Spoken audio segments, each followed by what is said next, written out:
maybe you choose the wrong speaker. No, I got it. Or maybe there.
All right.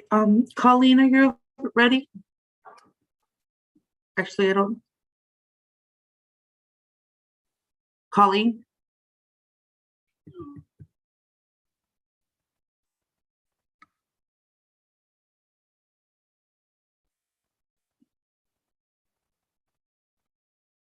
Dr. Curry, do you know if Colleen is on? Oh, can you hear me? I can now. Are you ready Okay. for the roll? Yeah. Yes. Are you ready for the roll call? Yes. Okay. Dr. Little, Present. Trustee Ramos, Present. Trustee Dopplemore, Present. Trustee Calhoun, Present. President Lopez. Present. Trustee Ramos, will you lead us in the Pledge of Allegiance?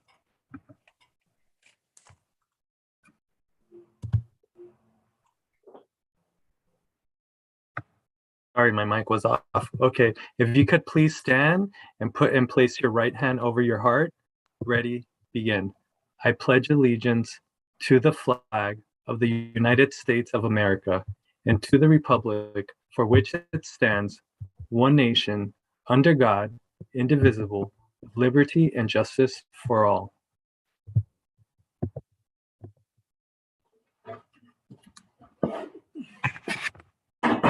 Thank you for that. Let me see. Let me make this. Item number 6, request to address the board action, request of actions taken in closed session pursuant to Government Code Section 34857.1. There is nothing to report. And give me a second. Let me make this my screen bigger. Moving on to item number 7, Compton Community College District Resolution 3-21-2022A, continuing Board of Trustees authority to hold virtual meetings pursuant to AB 361, open meeting state and local agencies, teleconferences. Board members, do I have a motion for 701? Trustee Lopez, before you do that, can I make one correction to that item? On the resolution in the section in the 5th paragraph of the be further resolved, it should say Little Theater and not the boardroom. And thank you, Trustee Calhoun, for catching that for me.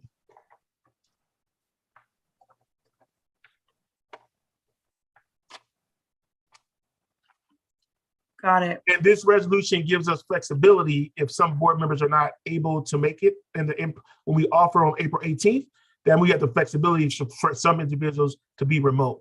And so Aaron O'Donnell worked on this resolution to clean it up based off the conversation we had at the last board meeting. If you have any questions, Aaron is here as well. Board members, 7.01 has a modification. Do I have a motion to approve 7.01 with the modification? Motion. Second. It's been moved by trustee Calhoun and seconded by trustee Dopplemore. Colleen, if you could do a roll call, please. Dr. Little,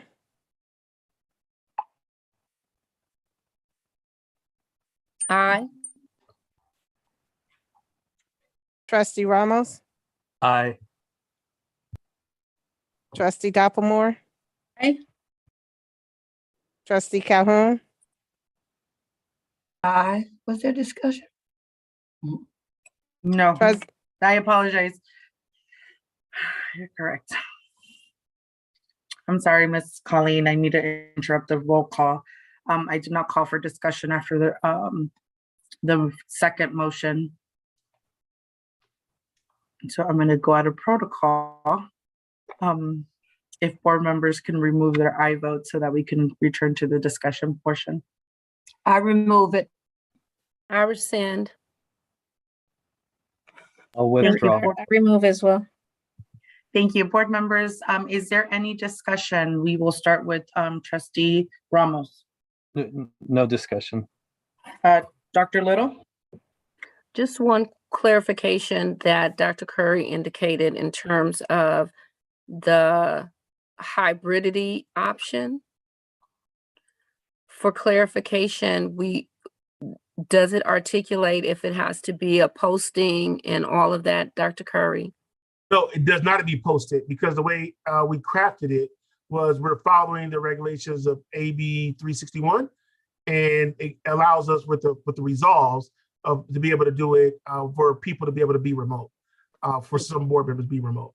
And that- secondarily, if there's a decision because of changes in the levels of COVID cases between meeting to meeting, would there require an emergency approval, like to go back full virtual? So this is the way this resolution is done. It's only for 30 days. So every 30 days, the board has to come back and have a conversation about it. And if something happens between now and April 18th, what are the options? The option right now, this resolution gives us flexibility because you can have some board members who are in person and some people are remote. So I think this gives us flexibility, but if we have to change it, we could change it before the April 18th board meeting. It'd be the first item on the agenda. Okay, because I'm not anticipating that, but again, in following the news, what's happening in England, which we've often been 2 weeks behind, 3 weeks behind with the new variant. So I'm just wanting to give us options because it's a month away. So no more discussion. Thank you. Thank you. Trustee Dopplemore?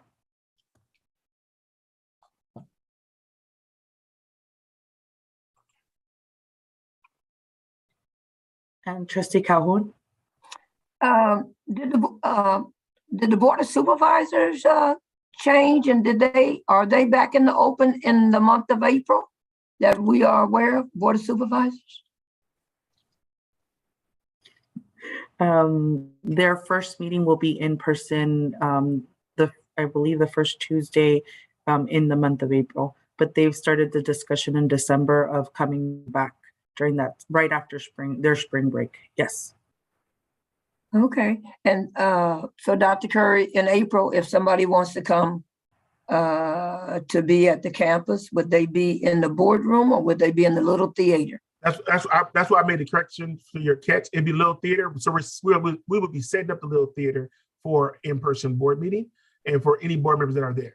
And then we have another room set up for board members to be able to go for Zoom to be able to have for their closed session if there's board members who are not able to make it. So I do an email to board members in the next couple of days in regards to availability, who will be on campus versus who might need to be remote. And will it be the same all the time or will it be switched up? I'm just asking. I think we keep the little theater because of Zoom, and Zoom participation is set up pretty well within a little theater and also social distancing. No, I'm talking about as far as board members. How does that work? If board members never want to come, I don't know, that's not a good word, but if board members want to always be remote, there's no switching or anything, and I'm just asking. It's AB 361, so that's why we vote on it every 30 days. So if we were to vote not to adopt AB 361, then that would mean that we would come back in person and not have the hybrid. I think AB 361 does have a sunset, but it's a sunset of maybe 3 years from now.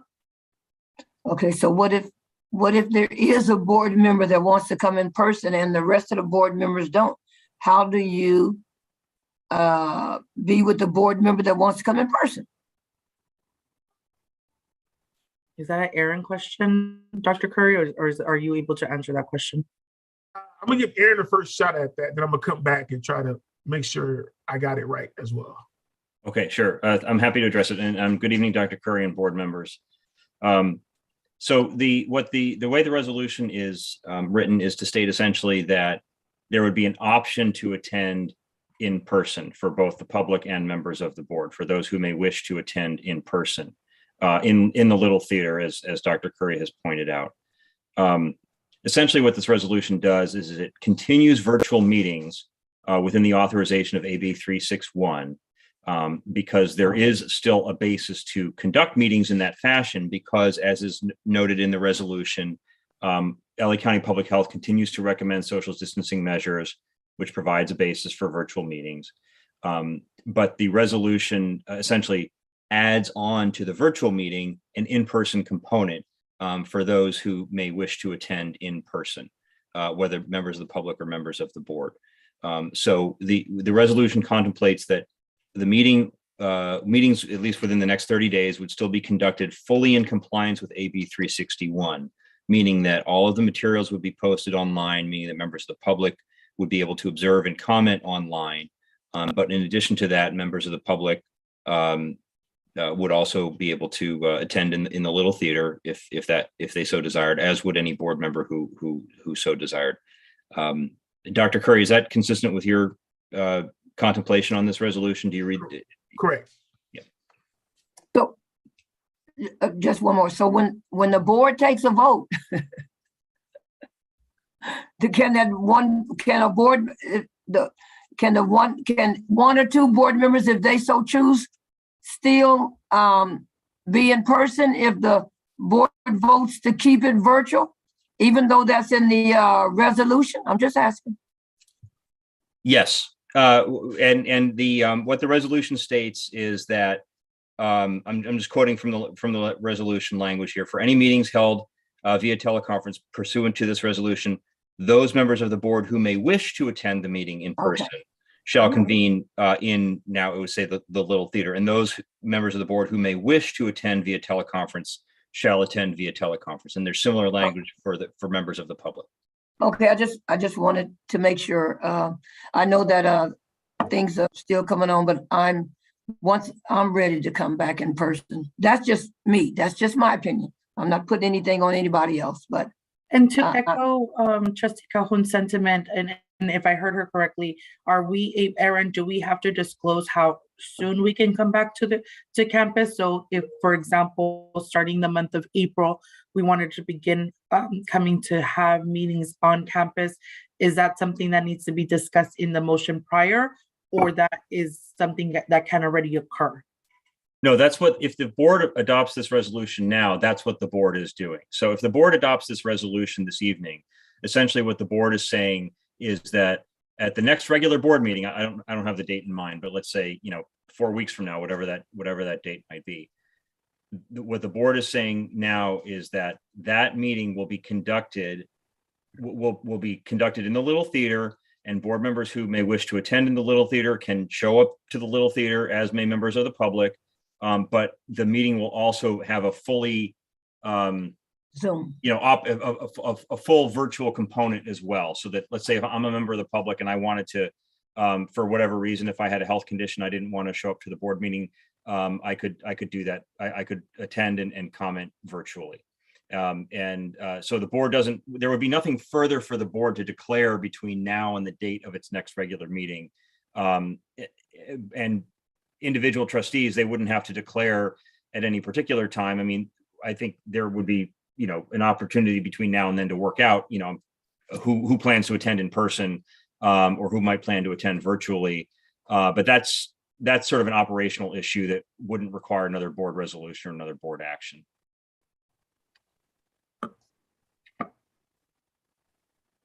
No other questions, trustee Calhoun? No, All right, I don't have any. thank you. Thank you, board members, for. And Chair Sonia, there's no comment from trustee Dopplemore. No, thank you, trustee. Ms. Colleen, we are ready for the roll call. Thank you. Okay. Dr. Little, Aye. trustee Ramos, Aye. trustee Dopplemore, Aye. trustee Calhoun, Aye. Aye. President Lopez. Aye. Moving on to item number 8, approval of open session agenda. I have some corrections, trustee Lopez, before you go to the next step. So I have 2 corrections. In item number 15.06, the contract amount is $86,610 to increase to $137,100. So that first 380 that was not correct. It's $86,610. Bear with me. Let me go back.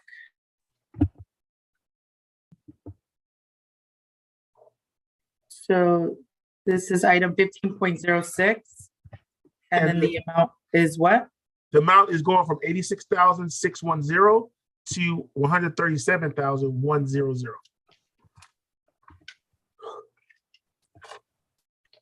That's a very significant difference. Yes. And trustee Calhoun caught it. It's already corrected on the website though, right? No, it's not No. corrected on the item. Got it. And that's why I'm making that change. And then the other correction I have is in the administrative regulation, item 16.02. The administrative regulation number is incorrect. It should be 2760. But we're only doing 15 right now. Why are we on 16? I'm making corrections to the agenda. Oh, got it, got it. So I have 2 corrections. The first correction was item 15.06, and the second correction was 16.02.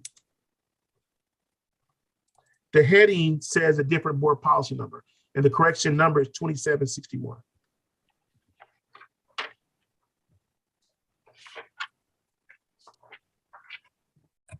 But for okay. And those are the only corrections I have.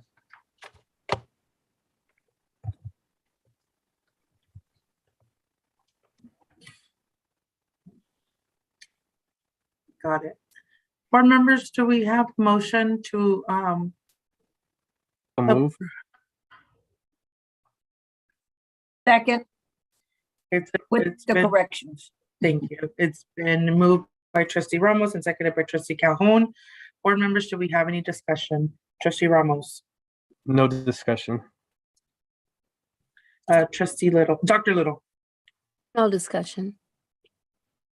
trustee Dopplemore, No discussions. trustee Calhoun. No discussion. See, no discussion. Ms. Colleen, if you could do the roll call. Dr. Little, Aye. trustee Ramos, Aye. trustee Dopplemore, Aye. trustee Calhoun, Aye. President Lopez. Aye. Thank you. Moving on to item number 10, request to address the Board of Trustees on agenda and non-agenda matters. 10.01.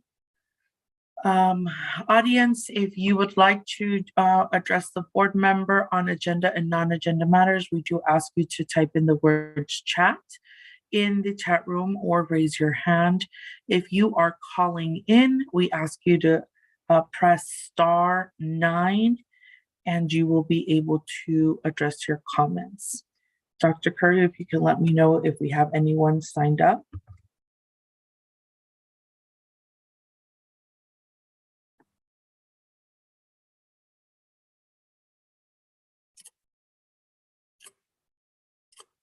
No, we do not.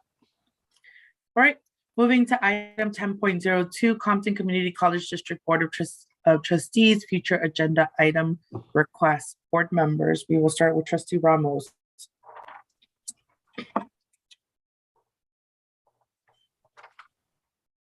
And moving on to Dr. Little. Trustee comment. Dopplemore. Trustee Calhoun. No, not at this time. I put them someplace else. They're the part two that we have. Got it. Right. No problem. All right. Seeing none, we are moving to item number 11, Board of Trustees meeting minutes on consent agenda items 11.01 and 11.02. Board members, do I have a motion? So So moved. moved. I I'll second. I'll second. think it has been moved by Dr. Little and seconded by Trustee Calhoun. Do we have any discussion? Trustee Ramos. No discussion. Dr. Little. No discussion. Trustee Dopplemore. No discussions. Trustee Calhoun. No discussion. All right, seeing no discussion. Ms. Colleen, if you could do the roll call, please. Dr. Little, Aye. Trustee Ramos, Aye. Trustee Dopplemore, Aye. Trustee Calhoun, Aye. President Lopez. Aye. All right, moving on to item number 12, reports from representatives and employee organization. 12.01, Associate Student Government Report, Stephanie Leonor del Cid. Good afternoon. Good afternoon, Board of Trustees, Compton College colleagues, and honored guests. My name is Stephanie Leonor del Cid, and I serve as the ASU president for the 2021-2022 academic year. I'm here today to provide the ASU report for March. This month, in collaboration with the Office of Student Development, we held a series of events in celebration of Women's History Month. We were able to put together Club Rush events, our 4th annual International Women's Day panel, a movie showing named Feminist, an Irish American Heritage Awareness event, a Race Matter workshop about gender, as well as food truck feedings held at the Compton College parking lot, free of charge. Secondly, I represented Compton College at Hope's 31st Latina History Day conference at the Biltmore Hotel. I want to thank our president, Sonia Lopez, for the amazing opportunity and exposure. Thirdly, ASG members attended the SSCCC Student Forum Series, where we discussed non-credit classes and their benefits for students. We also participated in our committee meetings, like our Chartered Master Review, as well as the OER committee, where we are creating groundbreaking policies that will move Compton College to their next level. Fourthly, I attended the FACCC conference, where I sat as a panelist to share light on the student perspective and experience at Compton College. I want to thank personally Mr. Carlos Murray for his dedication to the betterment of Compton College and their students, and for exposing me to such an experience, all paid for by the council and department.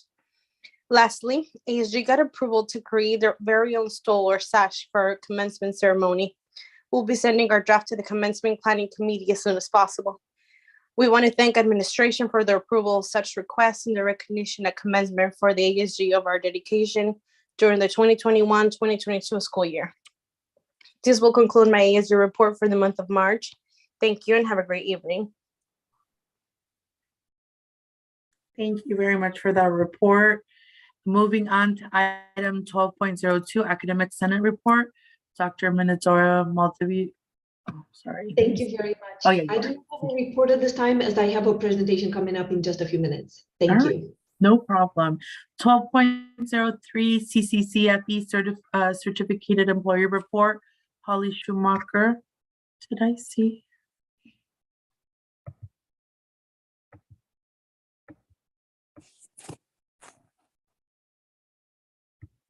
I don't see her on. Moving on to CCFE Classified Employees Report.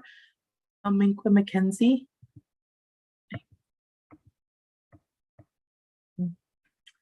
I don't see him on either. All right, moving on to presentations. 13.01 Compton College Academic Senate. Dr. Curry. I'd like to turn it over to Dr. Manawatu, I hope I said it right, to provide a presentation on the Academic Senate. The floor is yours.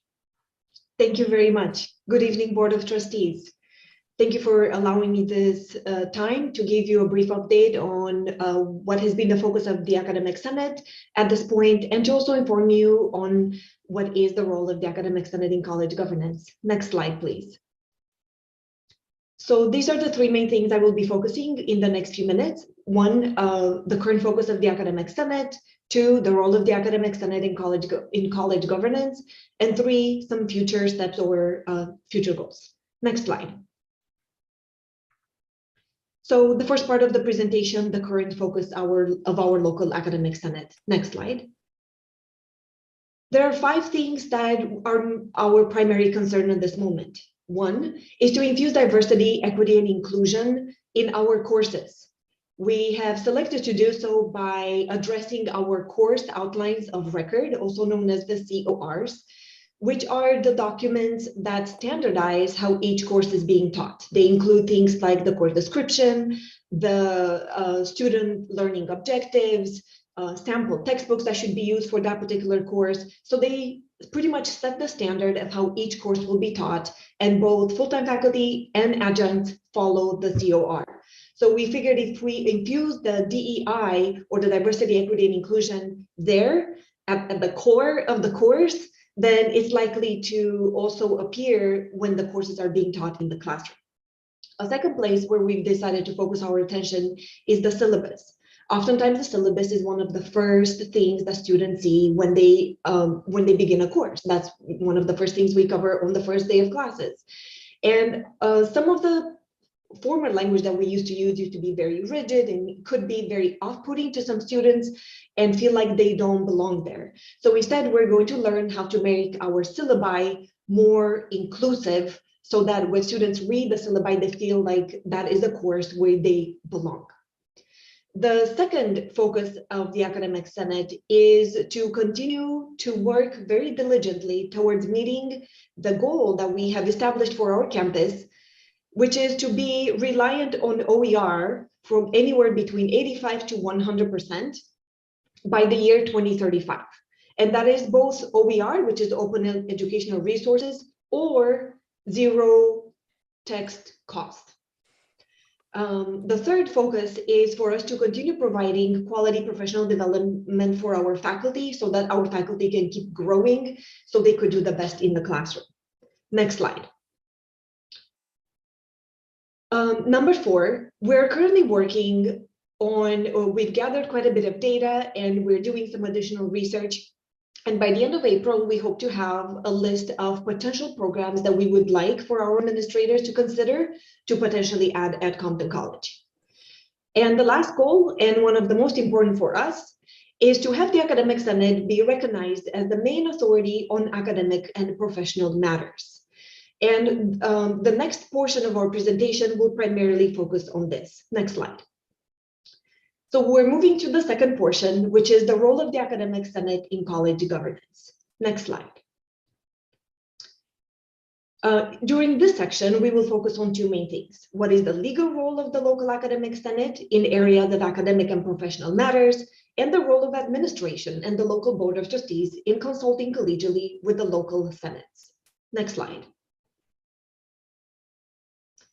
So where does the Senate derive its authority from?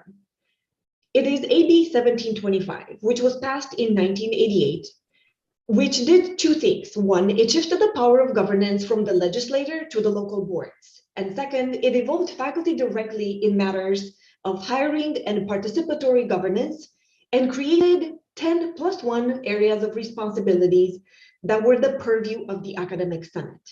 Next slide. So what are these 10+1? Why aren't they just called 11?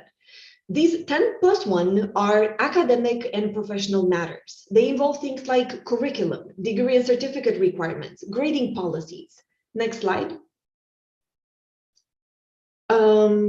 Faculty roles in accreditation processes for program review. In all, there's 10, and then the last one, which is the one that is called the +1, which is the only one that is more general, which is listed as other academic and professional matters, as are mutually agreed upon between the governing board and the Academic Senate. And they can include things such as faculty hiring and minimum qualifications. Next slide. So Title V states that the governing board shall adopt policies for appropriate delegation of authority and responsibility to its academic senate, providing at a minimum the governing of its designees consult collegially with the academic senate on academic and professional matters. So what does this consult collegially mean? Next slide.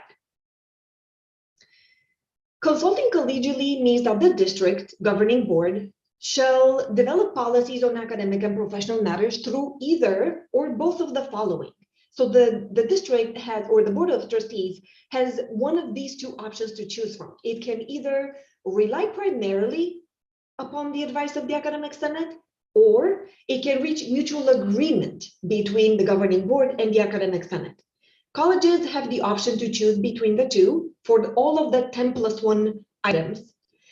But they also have the option to kind of pick and choose which of the 10+1 items will be rely primarily and which ones are going to be to reach mutual agreement.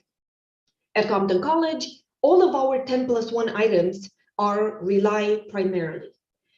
And all of the rely primarily and the reach mutual agreement have slightly different definitions. So next slide.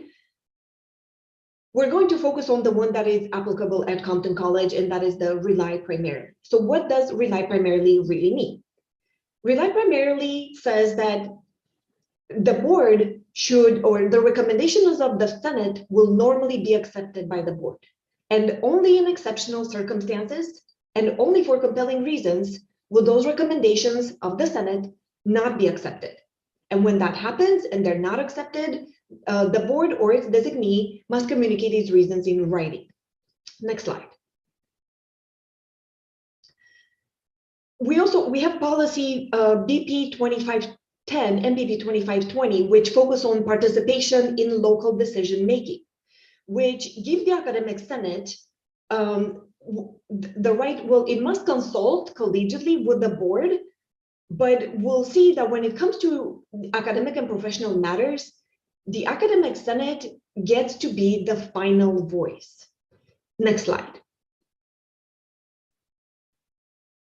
The board of trustees will listen to the advice of the academic senate. And whenever there is a disagreement, once again, the board will, which can only happen in exceptional circumstances and only for compelling reasons, then they must provide a written reason for it. Next slide. These sections in Title V, they have the goal to assure effective participation of all college constituents, to ensure that the local governing board engages in collegial consultation with the academic senate on matters that are academic and professional in nature. And effective participation means that affected parties must be afforded an opportunity to review and comment upon the recommendations. Next slide. So the academic senate on all of the 10+1 items is bound to give due consideration to input from all these other constituent groups. Depending on the policy or the document they're working on, that document could affect other parties, such as admissions and records, counseling, curriculum, articulation. So the academic senate must give due consideration to input from such groups. However, the academic senate retains its primacy, or it maintains its ultimate authority regarding academic and professional matters, and is not bound to adopt, accommodate, or reach consensus on concerns raised by other constituent groups. Next slide.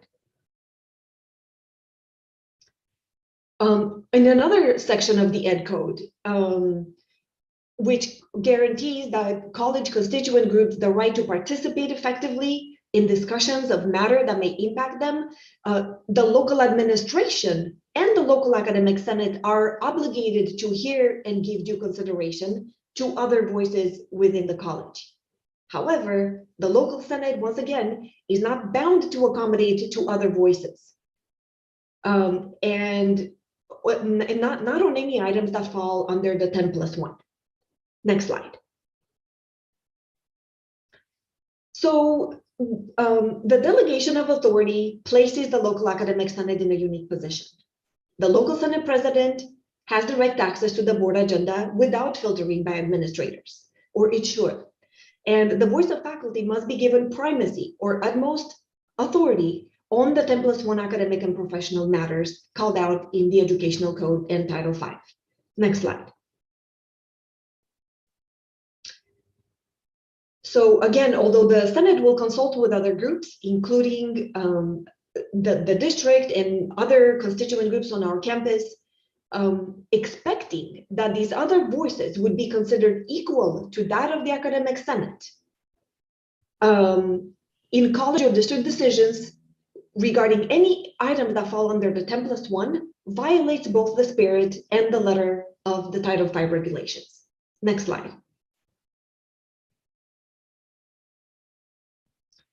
So while the local academic senate should welcome and even encourage interest and opinions of classified staff colleagues, management colleagues, students, those are the final recommendation must come from the official vote of the faculty through the local academic senate on any academic and professional matters. Next slide.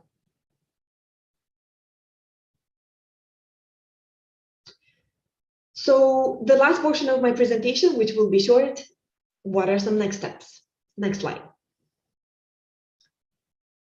1, we would like to continue doing our work on academic and professional matters. We will continue seeking input from other constituent groups on our campus when appropriate. The second one is we would like for the authority of the Senate to be respected and for it to have primacy or ultimate authority over all other voices when it comes to academic and professional matters. To this end, we have outlined a flow chart of communication so that when we address policies or other documents, it will be clear that other voices will be welcome, but that the academic senate will be the final voice. And the last goal that the academic senate has is that we would like to establish a relationship with our individual board members. We are aware that we are not able to meet with you as a group outside of the Board of Trustees, but we would like to establish a relationship with you individually. Hopefully we can take you out for coffee to your favorite coffee shop or maybe a lunch. Why is it important for us to establish a relationship? In order to develop that trust, it is important that we get to know each other. It is important that we share our goals and that together we identify issues that need to be addressed so that we can help each other address those issues and meet those goals. And establishing that relationship of trust, I believe, can also mitigate potential crisis situations and either mitigate or completely avert. So I hope that when you do see an email from us in the next few days or in the next few weeks, when one of us from the Senate leadership maybe reaches out to you to take you out for a cup of coffee, we hope to get a response so we can set up a time to get to know you better. And that concludes my presentation. Next slide. I would like to thank everyone for the time that you've given me tonight. And next slide. If you have any questions, I am here to answer to the best of my abilities. Board members, I will start with Trustee Ramos. Yeah, I have a question. Let me find it. Okay, on slide 19, my question is, what does it mean that the local Senate president has direct access to the board agenda without filtering by administrators? Could you explain that to me, please? Yes. So it has been the practice at our college in the past that after the academic senate would approve a policy, I'm not able to post agenda items directly onto the agenda. I have to submit them to the Vice President of Academic Affairs, and that's how it gets onto the board agenda. And at that step, where it's in the hands of our administrators, several of our policies have been edited before they actually made their way over to the board. So that is a practice that we believe should no longer continue. It is also one of the reasons why we have requested assistance from both the statewide academic senate together with the CCLC. And they will be visiting our campus and meeting with us in May to address the specific issue. And this language is found under the educational code? So a lot of the information that I've included now is from the statewide academic senate that our local senate is part of. And they, twice a year, they provide senate plenaries in both spring and fall. The spring one is coming up actually just next week. During this time, they regularly have presentations on what are appropriate Senate administration relationships. So I'm finishing right now my second year as academic Senate president. So over this last 2 years, I've attended a lot of these presentations and conferences, and I've tried to learn as much as possible. And this is the kind of information that we are being taught and instructed as to how it should be, how things should be. Okay, thank you. That's all I had. Thank you for the presentation. And I've even cited, I believe, in some of my slides previously, I'm citing the local Senate handbook, which is what us Senate presidents receive when we become Senate presidents, to help us understand all the different complex relationships. Got it. Thank you. Dr. Little? Yes, thank you so much. Sorry. Go ahead. I forgot to look at the message. Aaron, you wanted to say something? No, I'm okay for right now. I said Aaron, sorry, not Dr. Curry. Sorry, I misread the message. It might not have been you. Dr. Little.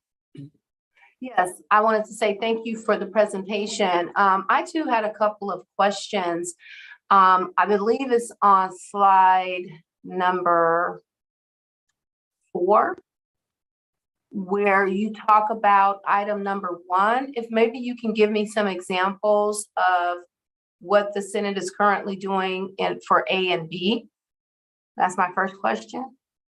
Yes. So last semester, we actually formed a COR group, a task force that its primary goal is to work on infusing this diversity, equity, and inclusion into our courses. So we are starting, we've already had some training for our faculty, and we're going to continue providing training on how to review the different portions of the COR, because the course outlines of record include a lot of sections, and DEI, or diversity, equity, and inclusion, can be infused throughout. So one of the workshops we provided during the last Spring Flex, it was actually on how faculty can revise their student learning outcomes with a diversity, equity, and inclusion lens, so that they could be more mindful as to what do they want students to master by the end of the semester in that course that is also DEI minded. And so in terms of the curricular evaluation, is it the academic senate that then looks at each class to see how each class is adhering to that commitment? And if so, where do you share those findings? So this is something that we will definitely have to work on. There's also talk from the ASCCC. They are planning to even change the evaluation process for faculty, so that when faculty will be evaluated in the future, there will be a diversity, equity, and inclusion component where they will have to demonstrate proof that they are doing professional development and they are making changes to their courses that address these issues. So it's going to be in a lot of areas. And so as the head of the academic senate, can you share some of the specific ways that you guys are considering to ensure that there is responsive curricula or across the curricula practices that faculty have to adhere to, and how you guys are going to evaluate faculty beyond the curricula on achieving that? Is it student outcomes? What will be the metrics to determine that? So yes, we will keep track as how many of the faculty have actually evaluated their CORs and have made changes. And then once faculty will begin being evaluated based on the new evaluation language, then that is a place where we will be able to see if faculty are actually making real changes in their syllabi, in the courses, in the textbooks they select, in the topics they address in their courses, the authors, right, that they select for, variety of the readings. So we will be able to track that. And so that's the indicators for the curricula. Do you guys have indicators for student success around the DEI initiatives? As part of the statewide committee, it would be helpful to share some of you all's best practices. I think we will. I don't know I don't have an answer right now regarding the student success aspect. I'm hoping that all of these changes will definitely translate into increased student success. And we're consistently paying attention to the data that our institutional research department provides us with. So I'm hoping that we will start to see the needle move in the right direction. Okay, so but the academic senate is the one who will help to be evaluative of faculty in terms of, because at the end of the day, all the curricula is about students, correct? Correct. And so you said that people are going through faculty development. And so again, I think those are great efforts. And I'm just wondering, especially as you articulated the role of the academic senate, it would be the role and responsibility then to ensure that these outcomes are happening. Right. And is there a timeline for that? No, because they actually, that language is being discussed right now at the statewide level. They're collecting input from all of the community colleges, and it hasn't been passed down officially as to this is the new language yet, but it's coming. And also, it's not just, the Senate is technically not involved in evaluating faculty. The union is involved there. That is part of our contract. So that will have to change. The description as to how faculty are evaluated will have to change in our contract. So once it comes down the pipeline, then we'll be able to make the proper changes in our contract so that the faculty can actually start being evaluated based on the new language that includes the DEI component. Okay, for time, I will move on. I just have one other question, but it would be appreciated if we, once those changes have happened, that we can get an update report, because students are learning every day and have been for years. And so while we understand that it's evolving, it's imperative that every student has a culturally responsive academic experience. And with the academic senate as a primary constituent and leading a lot of this work, we would expect that they too would be at the forefront. On slide 17, if you can maybe explain to me a little bit more this paragraph that's bolded.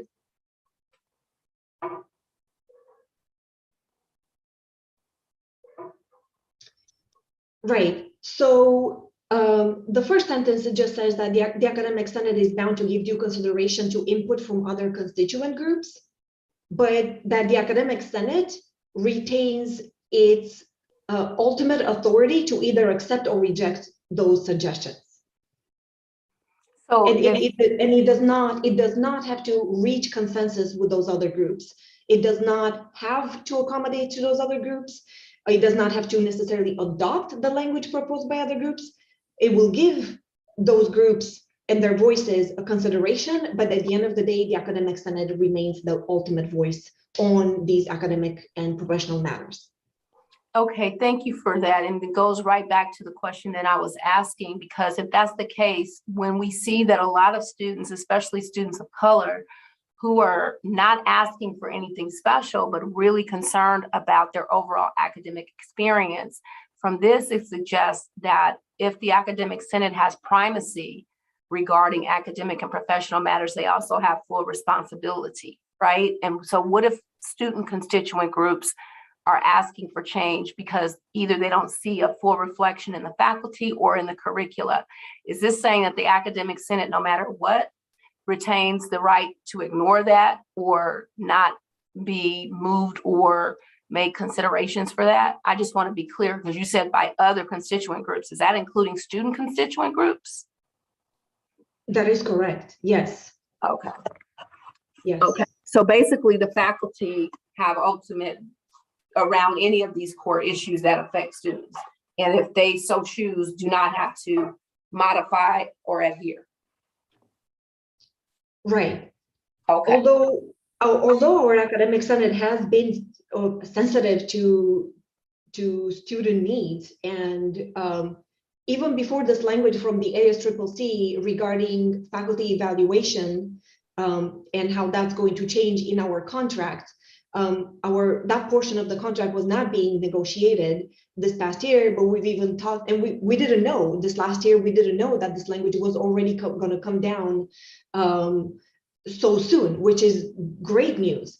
I had already spoken with Holly Schumacher, our union president, as to how we can already include this requirement of the DEI component for faculty professional development in order to satisfy their contractual obligation, that maybe we would at least allocate a portion of I believe faculty have to accrue at least 24 hours of professional development throughout the academic year. And that we were talking about at least a portion of that we would dedicate it towards DEI, so that we would motivate faculty to keep working in that direction and keep learning.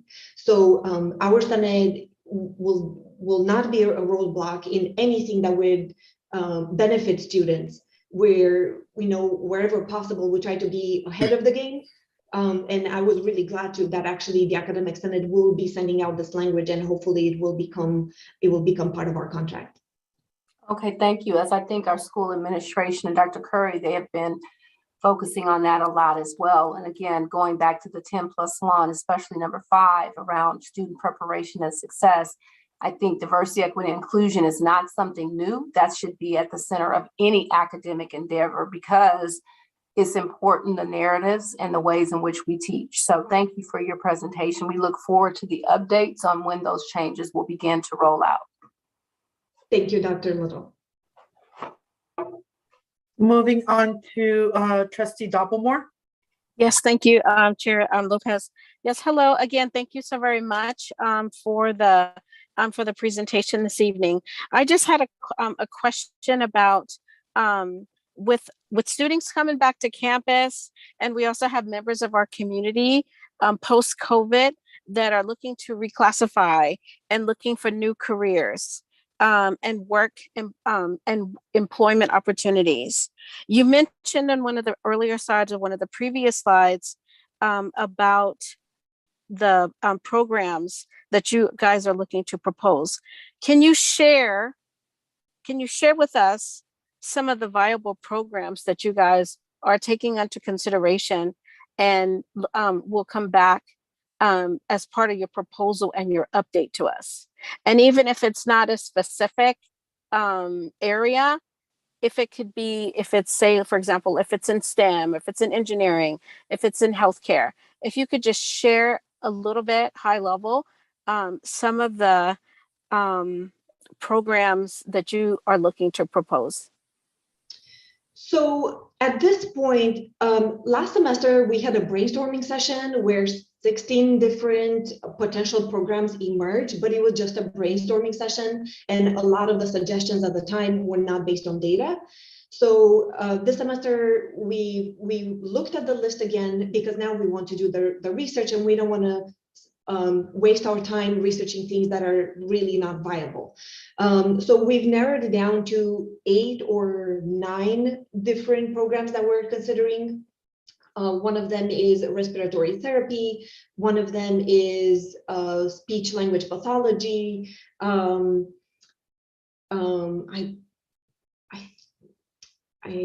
can pull up the list if you give me just a minute.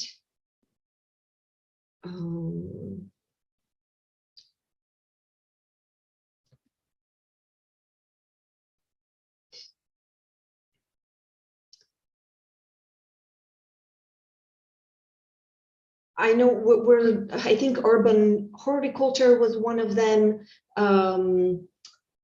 we're looking at a couple of our faculty members just attended last week, I believe, a conference on the marijuana industry. So we want to gather some information to see what did they learn over there? Is that a program that we should be considering? So, but we will have our final proposal at the end of April, and I will be able to speak more as to which of the 8 or 9 options that we're researching right now we feel like they're the most viable due to the data that we've seen. And we had Lawrence Osenko from IR send us quite a bit of data that can help us make an informed decision. The district had provided us with labor data as well already last semester. So we're just doing some like last minute research looking at our neighboring colleges to see if they are offering that, those programs so that we have everything that we need to make the best possible choices.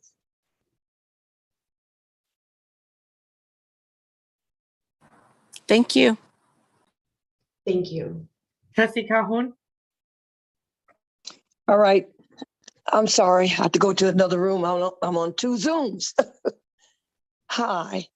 Thank you for your report. I have some questions. I wrote them down, hopefully. On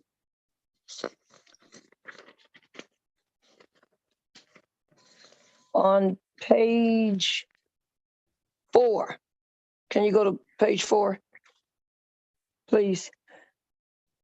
Now you talked about infused diversity, equity, and inclusion. Our board, all the colleges, every college did a resolution on DEI, and it was on our board agenda. Do you remember seeing that and we voted for it? And yes, so and the academic senate. No. Are you saying now you're just getting involved with DEI? No, we've actually started getting involved with DEI a while ago. We're just getting to even more specific things. So DEI has already been a focus for faculty for some time. We've gone out of our way of reading, even for like the book club, we've picked books that had to do with DEI. We've particularly requested speakers to provide professional development in this area. A lot of our faculty were already doing this work even before this became a hot topic. So this is just the next step in our work to make our campus even more inclusive. These are the next steps that we are taking right now and are the focus right now. So how come we don't, maybe I don't see it. How come we don't see it in the higher end practices about with African-American male and females and things like that and interviews and things like that? I didn't see that at first, and I was always asking about it all the time, and that's why we started having the recognition of new employees. So, so I believe that would need to be addressed, particularly with our HR department. We do have faculty that serve on a lot of the hiring committees. We'll get a couple of seats depending on what the position is. And I believe our district has also provided some data as to who the last hires have been in the last, I don't know how many years. I believe Dr. Corey might have more information about that. So it is on the campus's mind. But could there probably be more that we could do about it? It's possible. well, okay, I'm gonna move on because I've been talking about this since I have been on the board, and me and Dr. Curry have had frank conversations ever since I've been going to the Triple CT and the ACCT, and as you know, Dr. Little is on the DEI, and so am I. And we have been talking about this for the longest.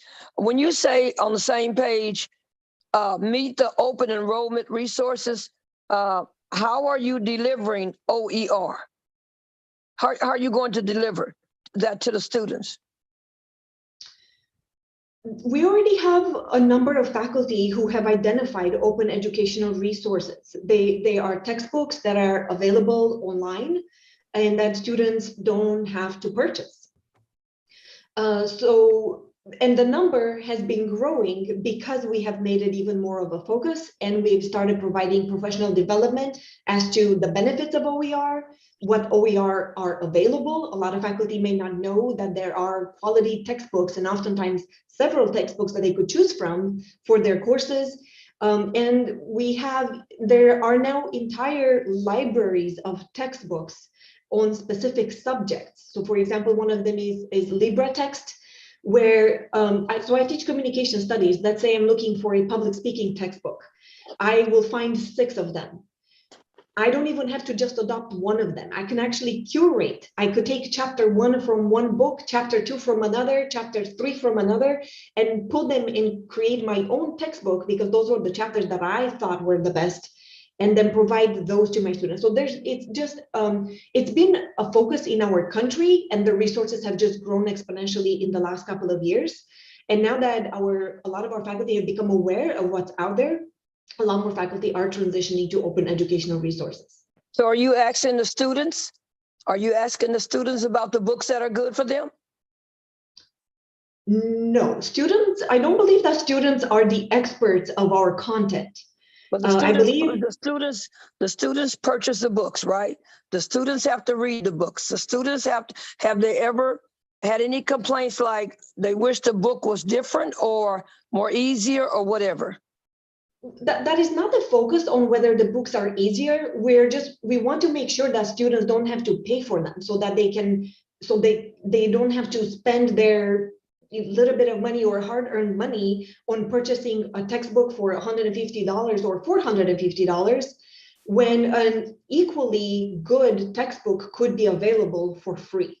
So it's not about whether a student likes the textbook or not, or it's too difficult. It's about providing them quality textbooks that they don't have to pay for. Okay, then you said, and all students agree that if they could have a free good textbook, they would prefer a free textbook over one that they have to pay for. of course, I would too. So we say have the academic senate recognized as the main authority on academic and professional matters. So which one of them? There's something about the community you said. Let me move on. I'll come back to that one. I have another page. On page 7. It says the legal role of the local academic, and it said the role of the administration and the local board of trustees in consulting collegiately with local academic senates. Are you saying that you would like board members to attend? To attend our academic senate? Mm-hmm. You don't have to. We would love to have you as a guest. If any of you are ever interested to come to our academic senate, that would be wonderful. But we can consult. So the board of trustees also has its designee, right? The CEO.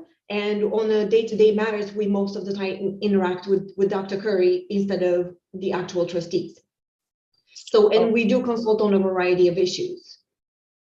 Okay. You talked about the 10. What are the 10 plus 1? That's on page 9.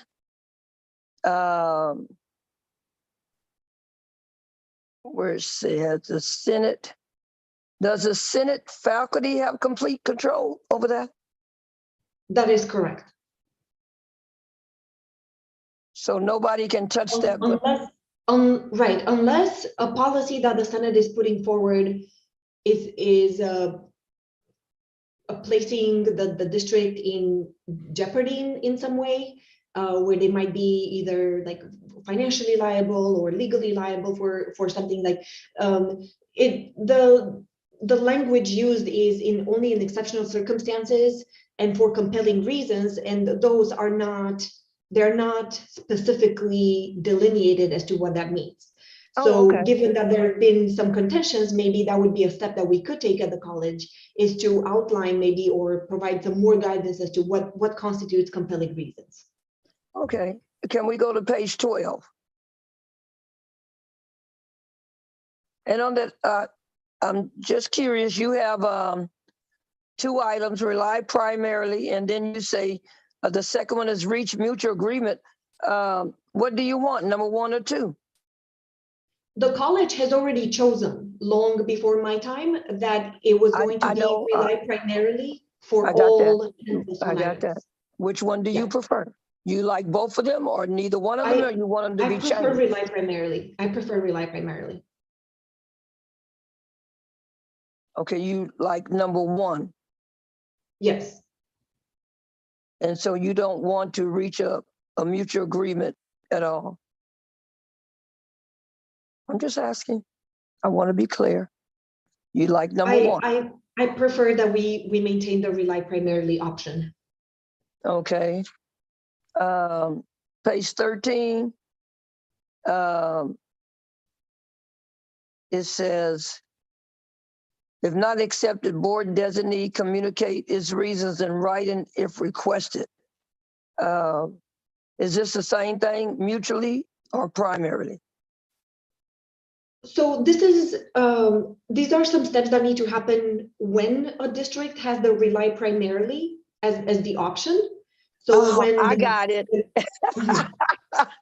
Right.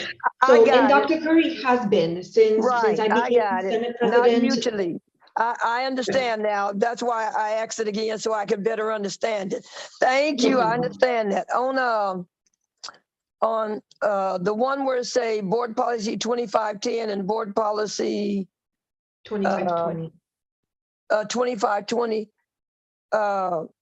Once again, are you asking the board to have more conversation with the academic senate? Is you want us to have more? You want us to meet with you? Which I've tried, but we won't go there. I'm just saying. So again, whenever it says the board or its designees, so you can continue letting Dr. Curry to conduct your day-to-day matters on campus as it has happened until now. So Right. it's all of these, yeah, we don't have to take half of your week in order to discuss all of these matters with you personally, right? That's why you hired Dr. Curry. So we will continue doing business with Dr. Curry. We just hope that the primacy of the academic senate on academic matters will be respected. Okay. No, I mean, I was reading it. This is, I must tell you now, I always say your name wrong, so don't get upset, Dr. Minador. Oh, Okay, you can call me Dr. M. You can call me Dr. M. Okay. I just want to say your name right, Dr. M. I like this report. I'm just trying to make sure that, you know, if you ladies and gentlemen want to, and I understand that Dr. Curry does the daily activities and he meets with you ladies and gentlemen, but sometimes it seemed like, sometimes some of the things seem like you ladies and gentlemen say you would like to reach out to the board, or I think you talked about something about having coffee. So I'm just trying to understand. Right. So I've learned more recently that it is very customary at other districts for members of the Senate leadership team to meet with individual trustees. Right. Right. And I think it would have been easier for us to even get to know each other a little bit better by being together in the same space, like in the little theater, like we used to, or in the board room, to even just like, hi, how are you doing? But like, we've been completely deprived of all of this for the entire time that I've been Senate President. So we're nothing but faces on the screen. And I think it would go a long way for us to start seeing each other as you know, full human beings. With needs and desires, with aspirations, and to hopefully find ways that we can make the board's goals come to be wherever the Senate is able to contribute. And at the same time, for the board to help us accomplish our goals wherever the board can. So, well, the classified has always invited me to their meetings, and I have attended their meetings, and the meetings were ferocious. We laughed, we argued, we came to the meeting of the minds. We discussed a lot of stuff at least I did, with the classified. Dr. Curry was aware of it. I think I met with classified, I don't know, don't quote me, 3 or 4 times. And they've always included me. And I've tried with the faculty, but it was, it wasn't reciprocated, but I'm still hanging in there. Still hanging in there. I figure I'll get an invitation sooner or later. I don't know. I've never been approached by any of the trustees, who had shown interest in attending our academic senate meetings. We would love to have you, and I will make sure to send you an email so you all know that, so you have it in writing. So. Okay, that's fine, because I know I used to ask, because I know some of the faculty, and I'm just, you is on page, and then I'm gonna move on because I don't want this meeting to last any longer than it is, because I know we're tired. On page 20, is this a repeat from earlier? I just want to make sure. Page 20, is Yes, that I somewhat iterated in Okay. similar words the same thing, yes. But the addition in this paragraph is that very last part of the sentence that says that whenever people think that on these 10+1 matters, whenever people think that the other constituent groups of the college have equal weight in making a decision, that actually violates both the spirit and the letter of the law. So, right, and that is not my personal opinion. None of this was my personal opinion. All of this information that I've included here, either like this particular one is from our local Senate handbook that is published by the statewide academic senate. And it was just reviewed and the new edition came out in 2020. And in the previous edition, it wasn't quite as explicit. And I think they had been getting questions from a lot of Senate presidents, and they made it abundantly clear that the Senate is the ultimate authority on 10+1 matters. Okay, this is a very good report, very enlightening. I've learned some things, and I'm hoping that you're learning some things from all of our questions. And on that page 23 at the bottom, we would like to establish a relationship with our individual board meetings. I'm very open to that. I'm very much open. I'm very much open. I think that we need to get to know one another. Listen, we don't have to agree with each other. You know what I'm saying? Because there's always, we can agree to disagree, and we can still be open, collegial, and stuff like that. So thank you for this report, Dr. M. Thank you, Trustee Calhoun. And thank you for answering my questions. Thank you. My pleasure. All right. I wanted to give the floor back to Dr. Little, who had a couple of follow-ups. Really quickly, because of time, I just wanted to reiterate just the narrative around our diversity, equity, and inclusion work. And thank you again, Dr. Minodora, for your efforts. And I know you had referenced the faculty work before DEI was a quote unquote hot topic. And with both of us being in comm studies, I know that language is really important. And I just wanted to reiterate in collaboration as a former faculty member that we recognize that since the beginning of time, right, that DEI is at the center of academic work, and that as we continue to grow and evolve as an institution, that our faculty are committed to understanding that this is not an add-on, but really the centrality of every subject matter. And so I just wanted to redress that, and thank you for what I hope would be the agreement about the clarity. Thank you. Thank you very much, Dr. Little. Aaron, you wanted the floor? Yes, thank you. Thank you, Board President Lopez. And there was just one brief point that I wanted to address that in speaking with Dr. Curry. And good evening, Dr. Moldoviano, and thank you for this presentation, and thank you for the slides.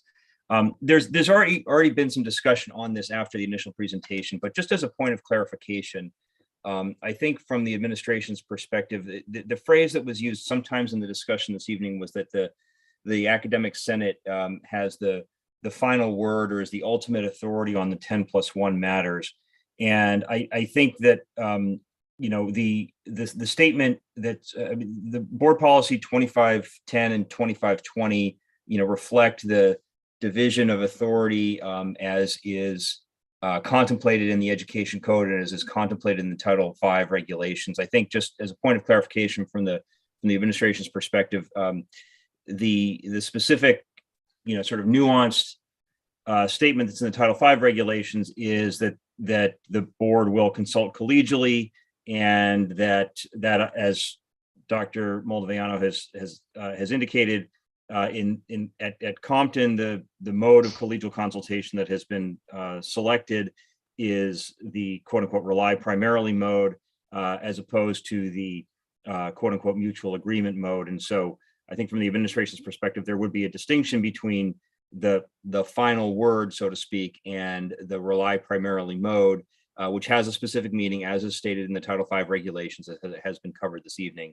But I just as a point of clarification, I think from the administration's perspective, I don't think that we would necessarily agree with the characterization as to final word or complete control. I think it's a more nuanced definition that is basically stated in the Title V regulations as to what is meant by rely primarily. So just that's the only point of clarification that I wanted to add here.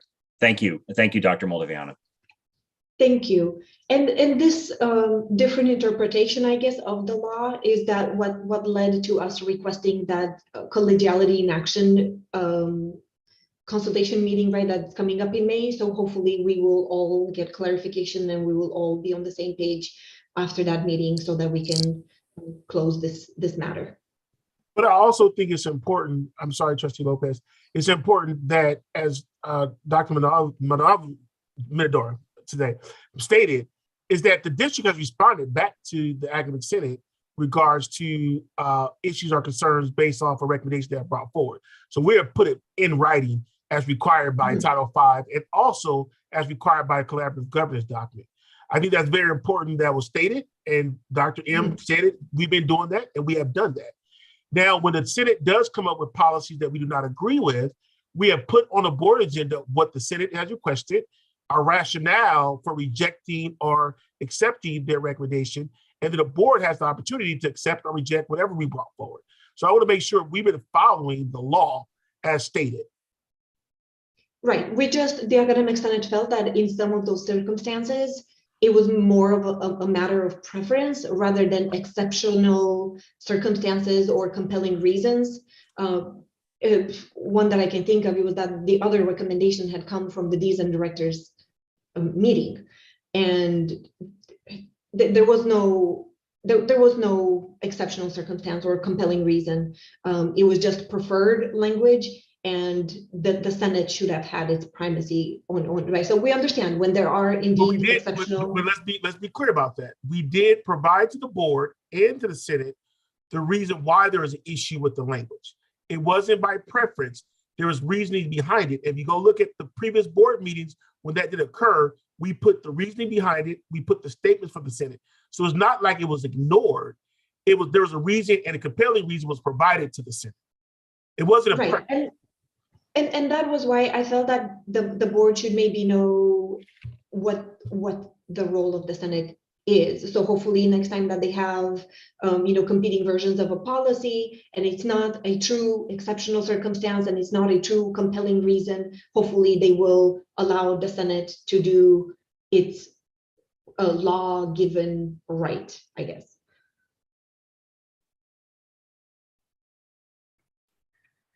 Thank you so much for your presentation. Thank you very much. Trustee Lopez, I just have one other question, please. Apologies. Yes. It's okay. It's fine. I understand. Dr. Curry, if we could have a side-by-side, and this is in preparation for the update that's going to come back from Dr. M on the proposed new curriculum or pathways.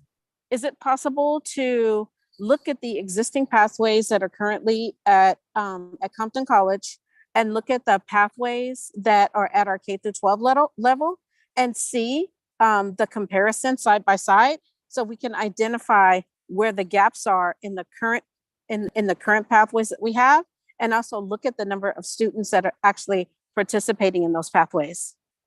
I'll meet with the Senate in April, so I'll bring that up. I think the first step, Trustee Dopplemore, is trying to understand what programs and areas we want to step into. And then once we do that, then we can be able to look at have another conversation about pathways alignment. But I will have the staff pull that now, and then we would share that with the Senate. But I share with them when I meet with them in April. But I will pull that for all of our schools if they have pathways. And then we do it side by side. But I think that should be a part of the overall discussion once we get there. But I think right now we're just trying to figure out what programs we should be looking at implementing, and then based off of data, right?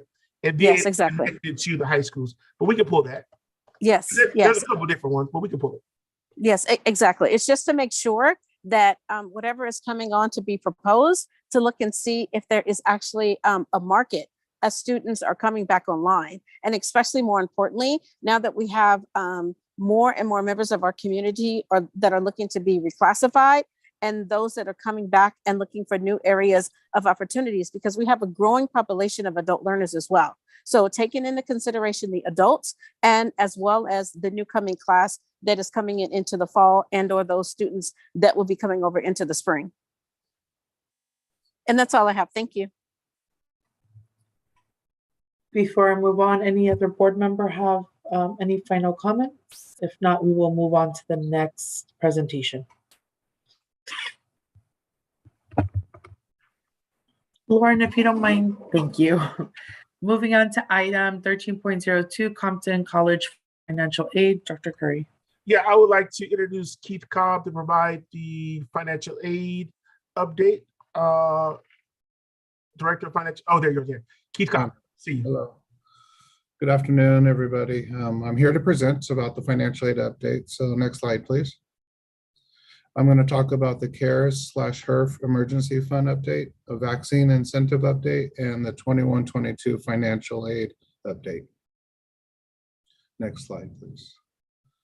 CARES and HERF grant, first of all, the grant eligibility that we can, how we determine to award students.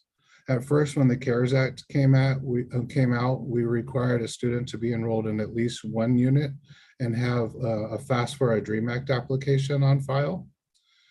Then when we moved to the HERF, and we required a resource application, or we introduced a resource application for Compton College students, where it's a one-stop application where they can apply for housing, food insecurities, emergency grants, laptops, Wi-Fi, hotspots, and so forth. So we changed the requirement to a student to have to be enrolled in at least one unit, have a FAFSA or a DREAM Act, or the Compton College resource application on file to qualify. Next slide, please. Some of the numbers, the disbursements and dollar amounts that we have issued since the beginning of spring 2020. So be mindful of the center section where it says number of students, there's CARES and then there's HERF. So when it first was CARES Act in spring 2020, we dispersed $485,800 to 1,389 students. And that was the spring 2020. And then summer, 580 students received in total 180,960. And then fall, 1,272 students received the CARES Act in the amount of 522,200. And then winter, which was an intercession, it was only 160 students, and they received up to 48,000 in total. Then the following spring semester, this was 2021, and there was 576 students, $300,000 in total. Spring semester, 1,997. This was the HERF. So This is when the CARES Act name changed to HERF. Same funding, name change. And they received $496,729. Summer 2021, there was 811 students, and they received $147,602 total. Just past fall, there was 608 students received the HERF, and they received a total of $795,800. This past winter, there were 761 students awarded, and they received $150,000. And then, can you, just one second. So when I made the slide, we hadn't dispersed the spring yet. But for spring, we've dispersed to 1,927 students, and that was a little under $500,000. And so, excuse me that wasn't on the slide. The vaccine incentive grant was introduced in spring 2022. We will be dispersing $500,000 in HERF to American, I'm drawing a blank. We'll just go HERF to all the Compton College students who's filled out the Compton College resource application or has a free application for the FAFSA, the DREAM Act application, and who are enrolled in at least one unit for a spring semester. So during the spring 2022, we dispersed an additional $300,000 from HERF for all Compton College students who filled out the resource application, the FAFSA, the DREAM Act application, and were enrolled in 12 units or more. Let me back up a little bit. So we're running a campaign of add another class. So when these students go from 9 units to 12 units to full-time, they'll get an additional emergency grant assistance. We have $300,000 allocated to that program. So depending on how many students increase their unit load, we'll divide that by $300,000. Next slide, please. Excuse me. The vaccine incentive grant was introduced in fall 2021, and the first disbursement was to 941 students, and the dollar amount was $329,350 to those students. And then winter, there was 523 new students, and they received up to $183,050 total. And spring will be dispersing, depending on how many students, in late April. Next slide, please. The financial aid award update for the year.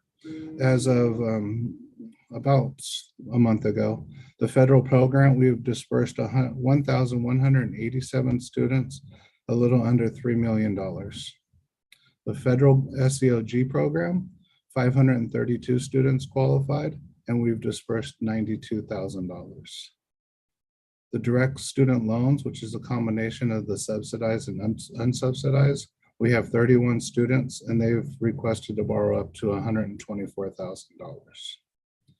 The state program, Cal Grant B, we have 169 students, and we've awarded $109,000, and we're still continuing to disperse the Cal Grant B.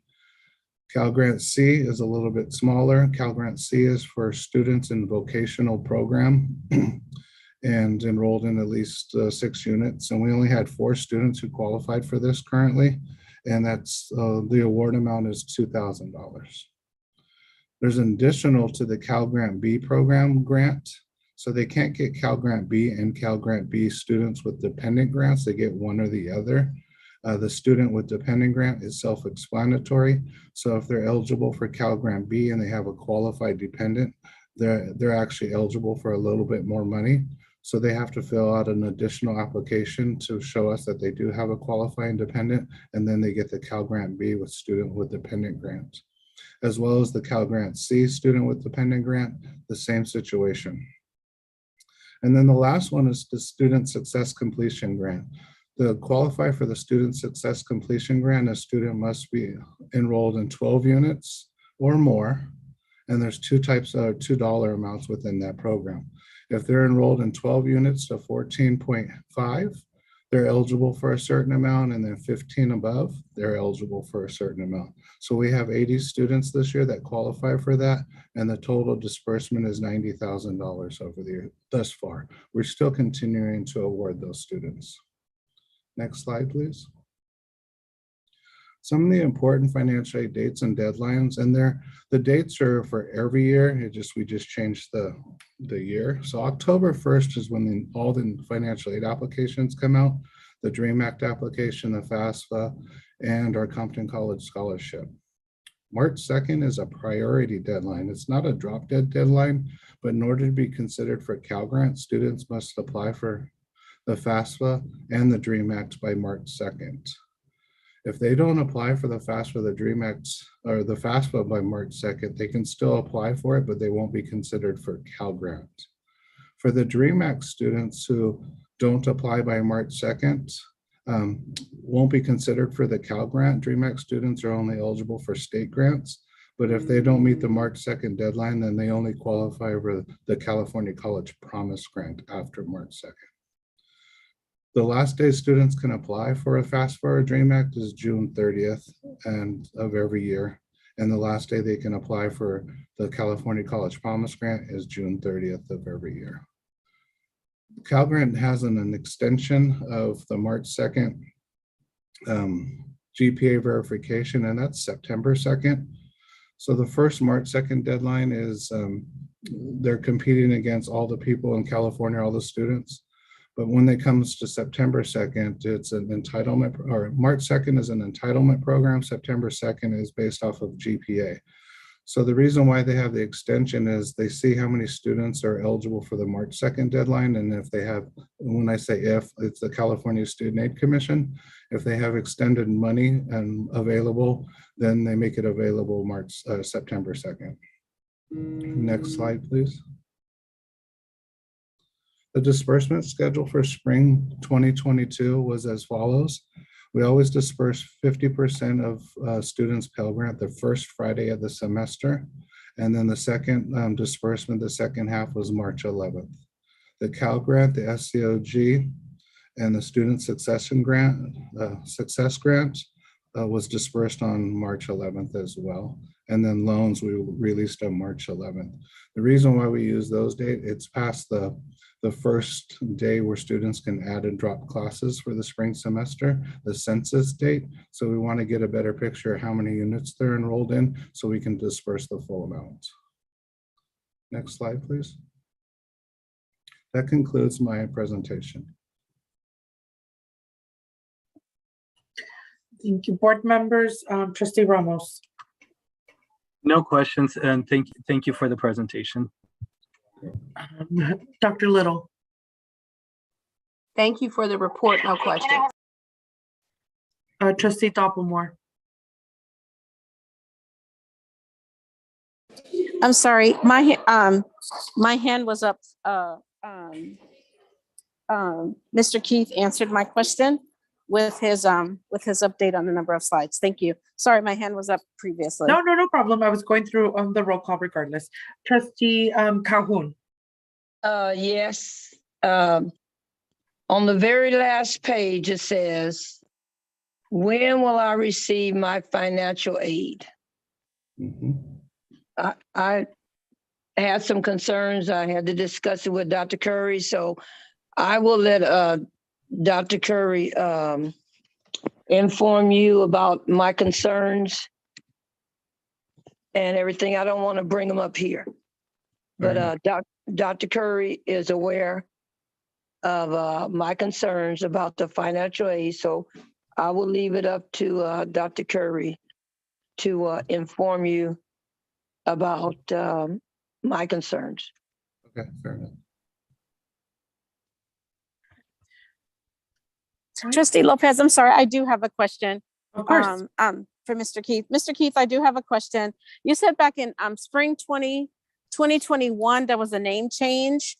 But it seems like that in the with the HERF funding, is that there was a significant uptick in the number of students that were that received that funding. Can you maybe speak a little bit as to like why there was a was a drastic uptick. Is it because like maybe like the different qualifications or eligibility for that funding? That's exactly what it was. Originally, Okay. we required the FAFSA, the DREAM Act, or 1 unit, and then we actually opened it up to the resource application.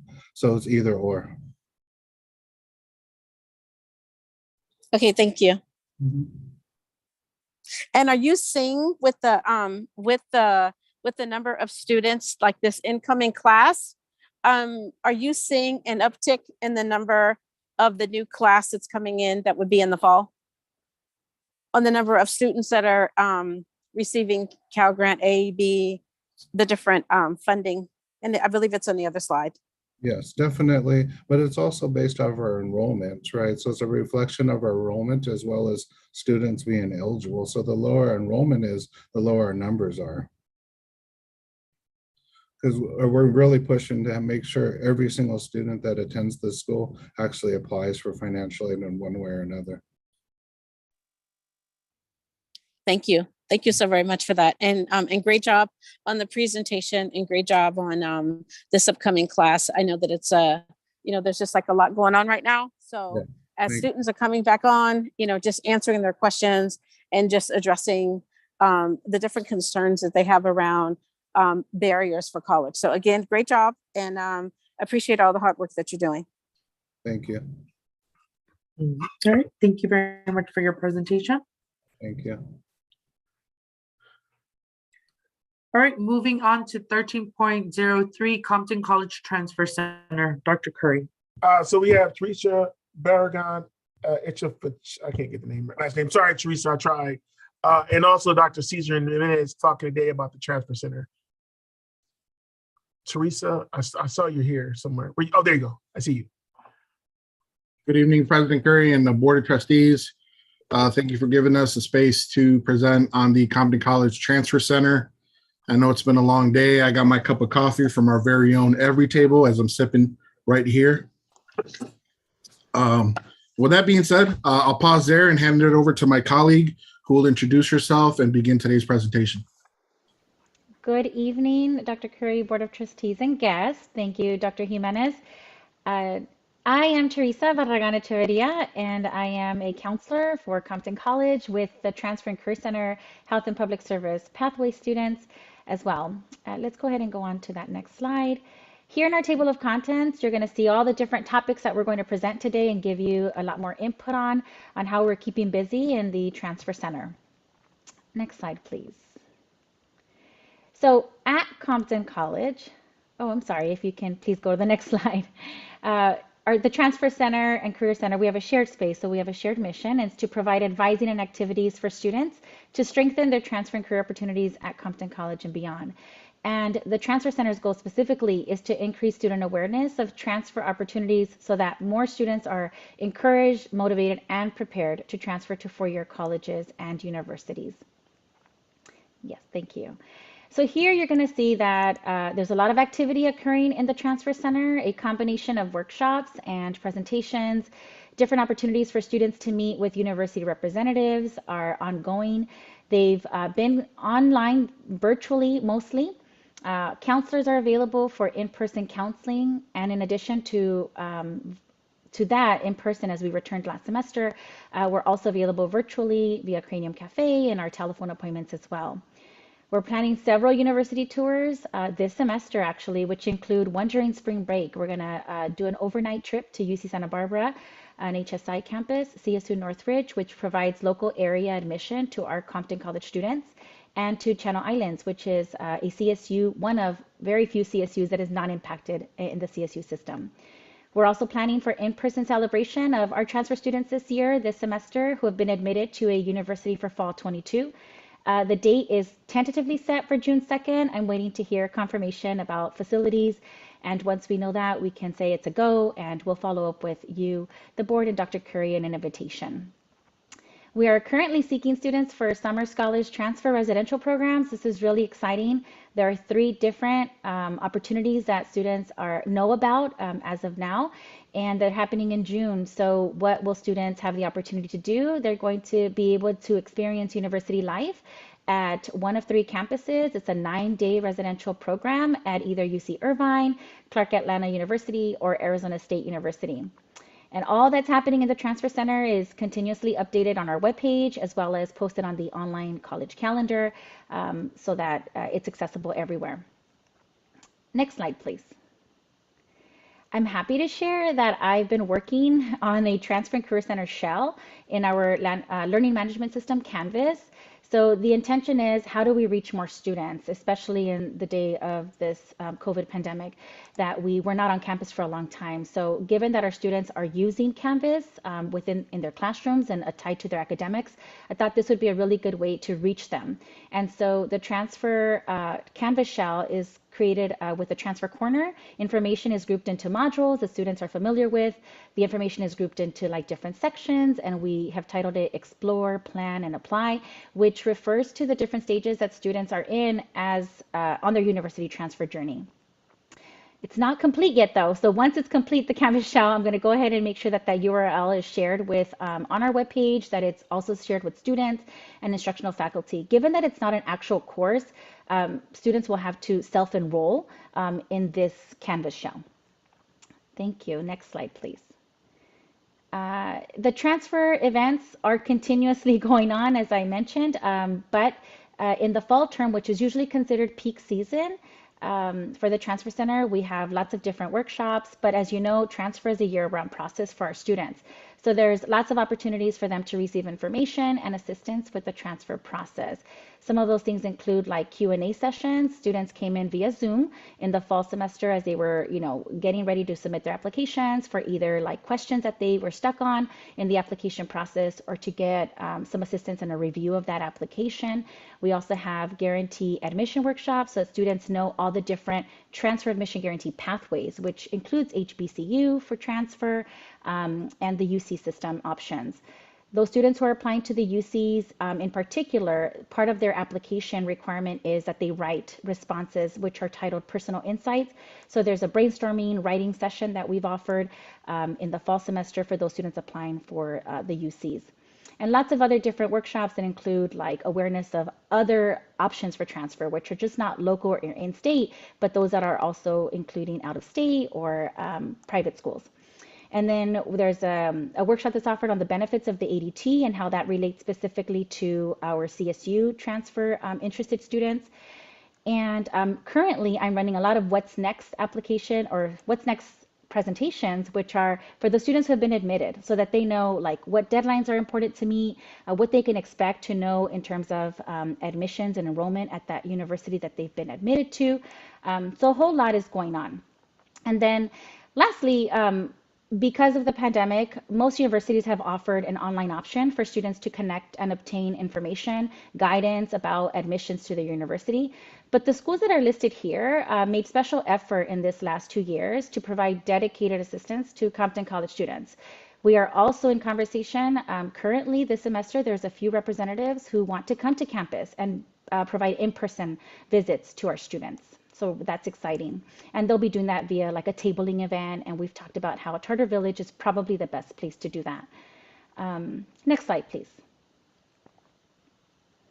And as always, we put on a transfer fair, and unfortunately we had to go through via Zoom again this last year, but we did it. We pulled off a great event using Zoom, and we categorized it as a successful event. We had 51 students who participated, and they had an opportunity to visit virtually with 48 different reps. So there was that many Zoom rooms. It was awesome for students to kind of bounce around in and out of different rooms. The reps included most of the CSUs, the Cal State University System representatives, most of the UCs, some of out-of-state schools and private schools, plus our HBCU guarantee pathway staff, which is local here to Southern California. The event also included a financial aid workshop, which was delivered by a colleague over at CSU Dominguez Hills, the financial aid advisor there. We had a Transfer 101 session for those students who are new to the transfer process, and also for those students who are in the midst of getting ready for applications. There was a workshop to assist with those students as well. Students who participated received an Uber Eats voucher, and a few lucky participants actually walked away with opportunity drawing, which included AirPods and a laptop. So that was exciting. Next slide, please. And we evaluate our students who participate and the respondents. And so here on this slide, you're seeing that 86% of survey respondents who attended the transfer fair either strongly agree or agreed that attending our fair, they became more aware of transfer options, which is in line with our service area outcome. And then on slide 10, this is also a part of the evaluation of the fair with regards to the question of, are they more knowledgeable of college and university requirements? And we had 86% of transfer attendees also agree or strongly agree. So that was a good response in our opinion. And at this point on slide 11, I'm going to hand it back the mic to Dr. J. Thank you, Teresa. In front of you, you have some partnerships that we have. The first one is with LMU, Loyola Marymount University. That essentially is a partnership for prospective students who apply directly to LMU and for whatever reason may not be admitted. If they're within our district, what they'll do, LMU, is let the students know that we have the Pathway Partnership Program and then direct them back to Compton College. We've been in close communication and collaboration with LMU so we can have orientation, also build a cohort experience for these students.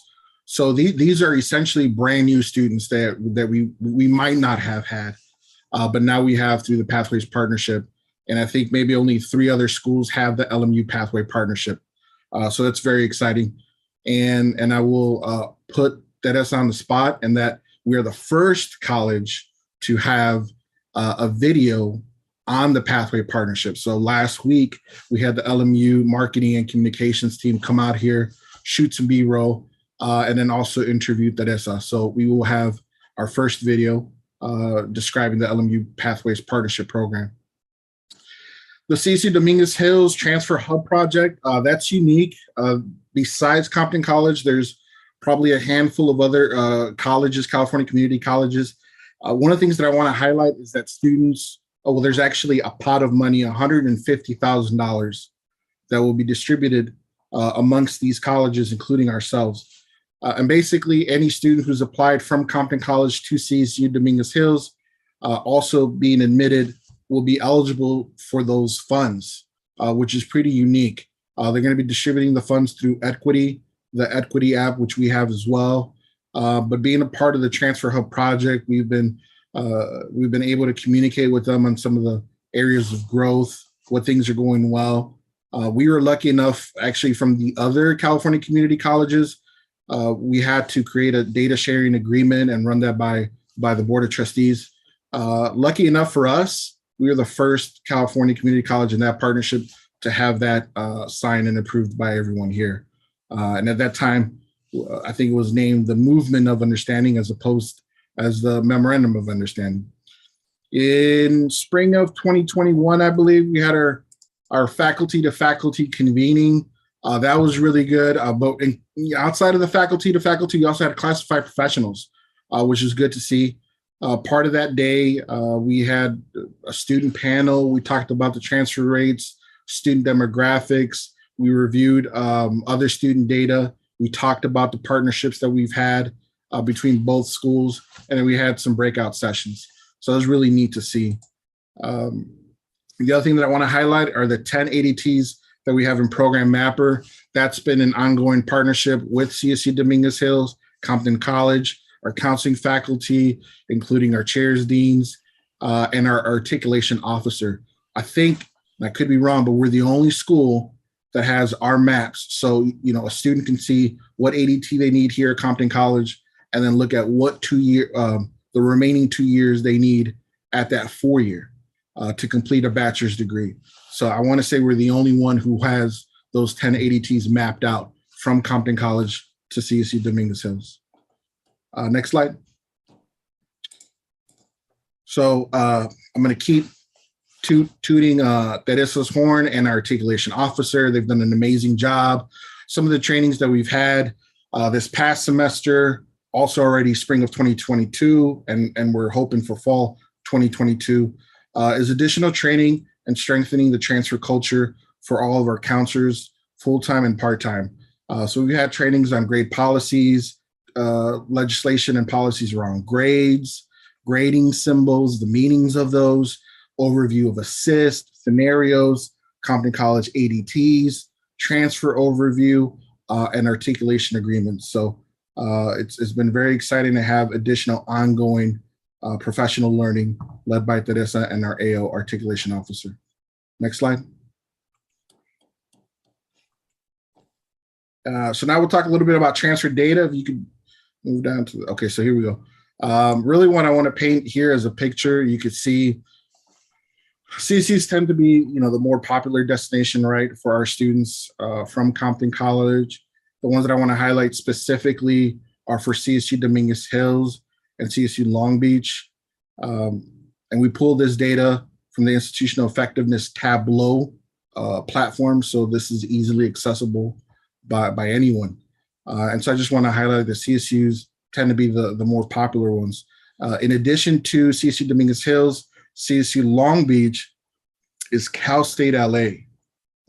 Just as of last week, and I'll hold off on the surprise until towards the end of the presentation. But one thing, as of last week, we've been in communication with Cal State LA, and they've admitted 45 transfer applicants, 6 are still pending.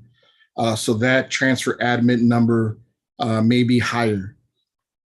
Our college has higher admissions rate than a number of other community college partners, including one designated local California community college. So I think that's huge, and it's very, very exciting. Next slide. So here you see other schools that our students may be transferring to as it relates to the UCs. In the past, in addition to the schools that you see in front of you, Merced and LA, UCLA, some other schools might be, Irvine or Riverside, and you might be asking yourself, Caesar, there's other UCs and there's a total of 13. I do want to just bring it back to the group. If we've done this presentation in the past, the reason why we don't have additional information here, it is because counts of less than 5 students are suppressed to maintain privacy. Next slide.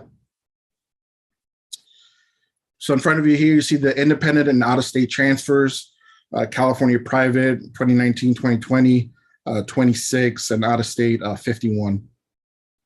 Next slide. Total ADTs awarded, you can see that our numbers, we're increasing from 2016 all the way to 2018, 2019. Then you see a dip going down to 143. So I do want to contribute that to a couple of things. One, the separation from El Camino College Community District. And the second thing is that the transfer numbers are lower because of the cohort methodology changed to include only those students who've completed 12 or more units at Compton College in the previous year to be aligned with the California Community College Chancellor's Office Vision for Success metrics. But even though, there was a dip from 1819, 1920, it is very exciting to see that in 2020-2021, that number went up to 184. Next slide. Okay, so what you see in front of you are the top 5 ADTs from 2017.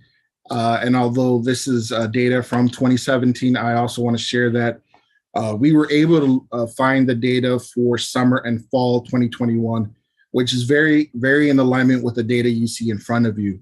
But for summer and fall of 2021, the top 5 ADTs are similar to what you see in front of you. So in summer and fall 17, summer 16, spring 17, the top 5 ADTs were business administration, sociology, psychology, administration of justice, and then also history and early childhood education. In summer and fall of 2021, the top 5 ADTs, again, very in alignment, but during that time frame, psychology, kinesiology, business administration, sociology, and early childhood education and Spanish. Next slide. All right, I'm almost wrapping it up here, folks. All right, this is the second to last slide. So what's next? We continue to strengthen the Transfer Center advisory. We got a good group of folks who are doing the work in the front lines with our students, but also working through the charter success teams and strengthening and building that transfer culture. So it's amazing to see, the training that we have from Teresa for our full-time and part-time counseling faculty. One of the things that I also want to highlight is a transfer equivalency self-service. Caesar, it's a lot of words. What exactly is that?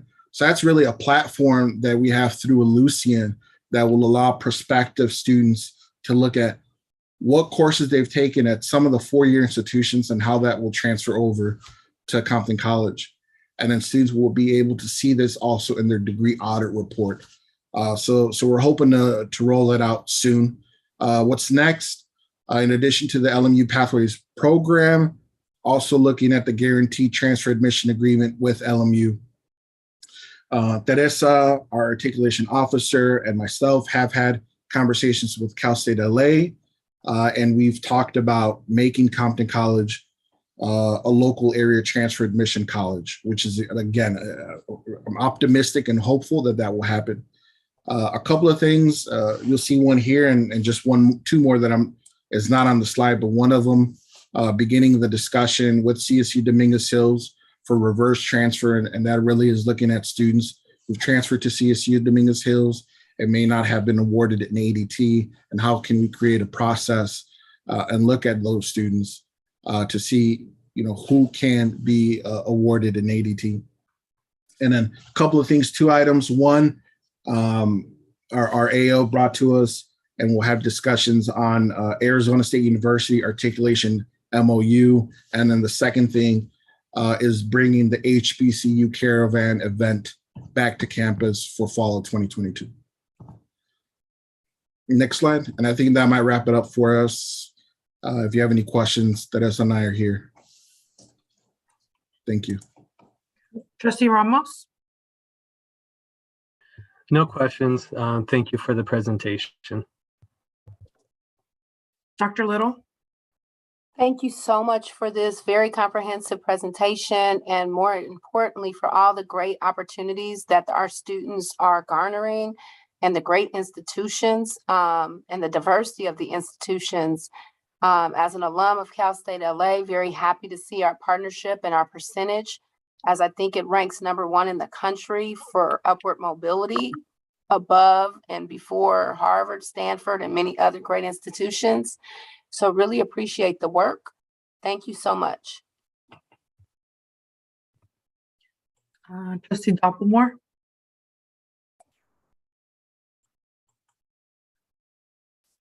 Trustee Calhoun?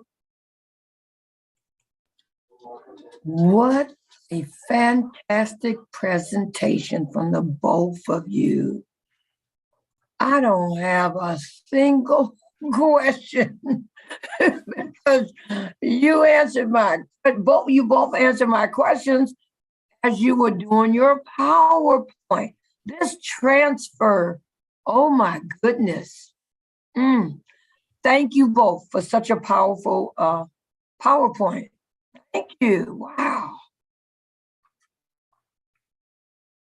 All right. Thank you very much for your presentation. Thank you. All right, board members, moving on to item number 14 for consent agenda items. Do I have a motion? So moved. Second. It's been moved by Dr. Little and seconded by Trustee Calhoun. Do we have any discussion? I'm gonna write down the numbers and then we can come back and elaborate. And Trustee Calhoun, I know that you've provided your list, but let me know which one you want us to elaborate on. I will start off with Trustee Ramos. No, I don't want anything pulled. I'm good, thank you.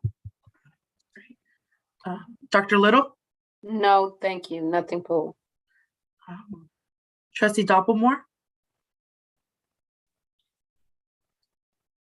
and Trustee Calhoun. Okay, I'm not pulling. Dr. Curry, I guess, is going to put it in the chat if anybody want to see him like he did last time. All right, so there's no discussion you want to have on either of his responses. Okay. All right, seeing no discussion, Ms. Colleen, if you can go ahead and do a roll call, please.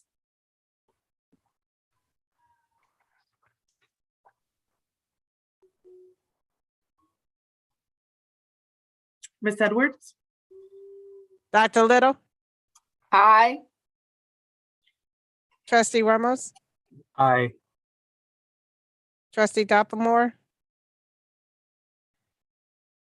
I just read my message. She's needed to depart from our meeting, so she will not be in the remainder of our board meeting. Trustee Calhoun, Aye. President Lopez. Aye. Moving on to number 15 for action items.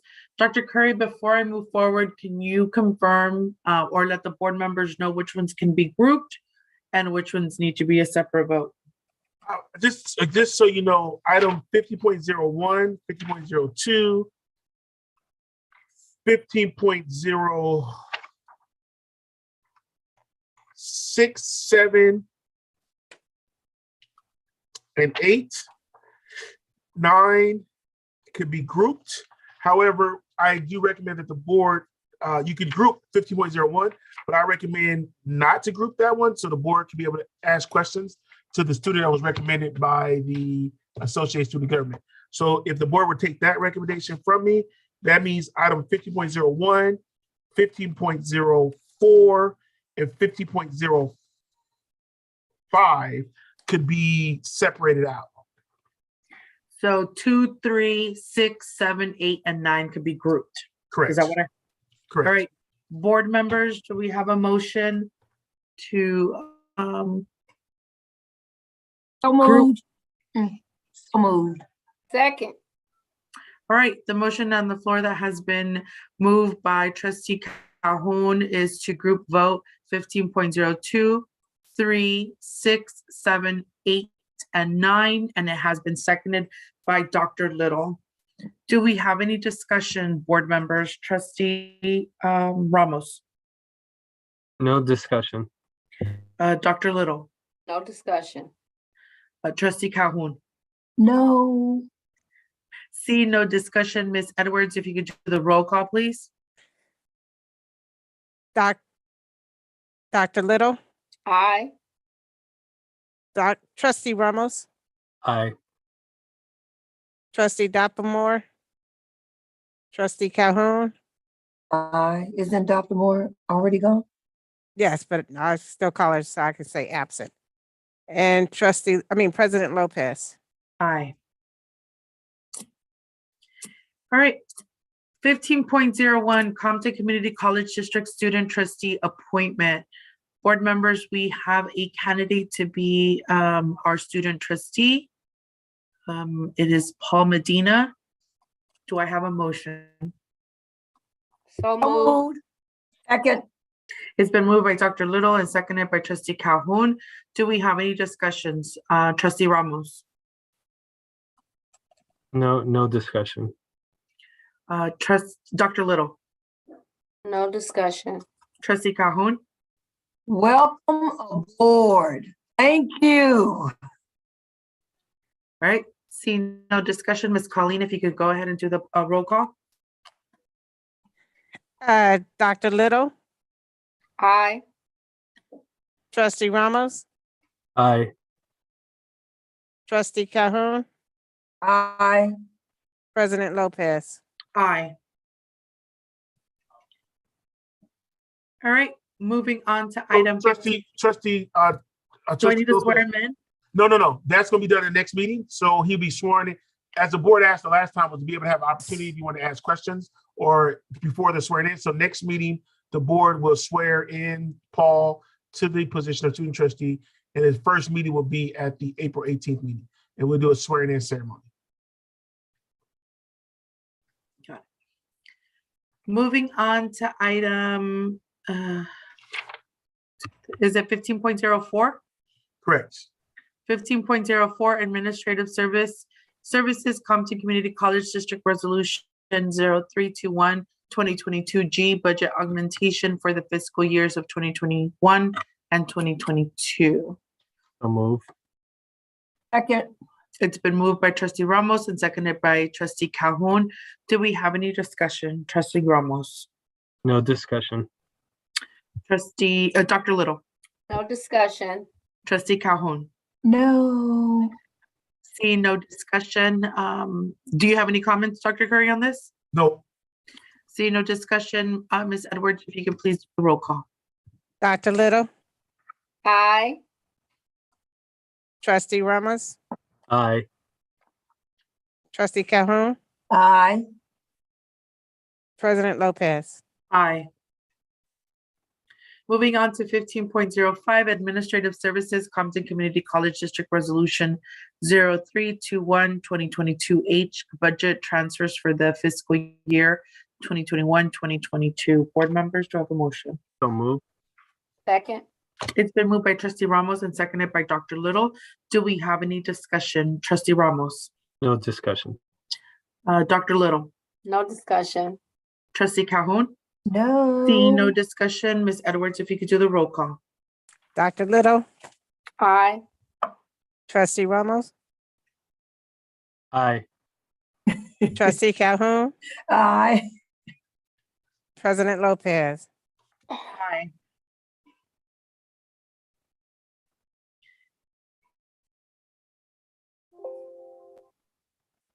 All right, moving on to discussion and actions for 1601, naming of the Library for Student Success Center. Dr. Curry. So this item was brought back based off the comments from the board meeting in January in regards to naming of the building, and I provided additional information to the board regards to the policy and also the Minister of Regulation. My recommendation to the Board of Trustees as we move forward is that I feel that the board should adhere to the policy and the Minister of Regulation that's been written, and follow back up with the Hollowfields as relates to if they want to make a request for the name of the building per the current policy that we have. Is this a motion or a vote? This is just a It's a recommendation. recommendation. I think the board should take action. If they accept my recommendation, then the board should take action on that. And then I will follow back up and schedule a meeting with the Hollowfields regards to the current policy and how they can submit their request. Board members, Dr. Curry is suggesting a motion in Moved. which, Second. all right, the motion has been moved by Trustee Calhoun to accept the recommendation of following the board policy and directing Dr. Curry to follow up with Ms. Hollowfield. And it has been seconded by Dr. Little. Ms. Edwards, we do the roll. Are you doing, okay? No discussion? Discussion. Thank you so much for reminding me. And discussion of Trustee Ramos. No discussion. Dr. Little, No discussion. Trustee Calhoun, No discussion. Ms. Edwards, Dr. Little, Aye. Trustee Ramos, Aye. Trustee Calhoun, Aye. President Lopez. aye. Dr. Curry, do you want to take the remainder of Area 16? Yeah, I want to just follow item number 16.02 is regards to trustee recognition. The board approved the policy.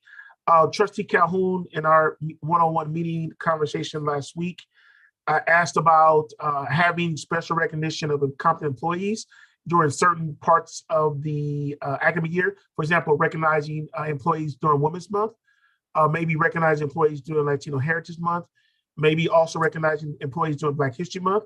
And I want to make sure if that's the appetite, if the board is interested in this recommendation for Trustee Calhoun, then I can move forward regards to creating an administrative regulation and including some type of recognition for employees during certain months of the year. So it was brought up during my one-on-one meeting, but I can't move forward unless there's 3 board members who are interested. I think it's a good suggestion as well. So the motion before the board is to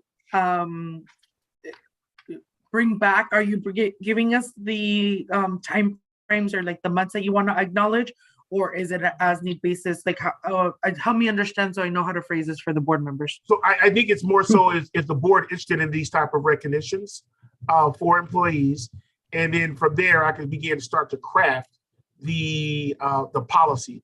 It was brought up during a one-on-one meeting I had with Trustee Calhoun, but I wanted to bring it to the entire board, the recommendation that came forward during that meeting. I can work with the staff to finalize the policy, the administrative regulation, but I just want to make sure that more other board members besides Trustee Calhoun is interested in this type of recognition.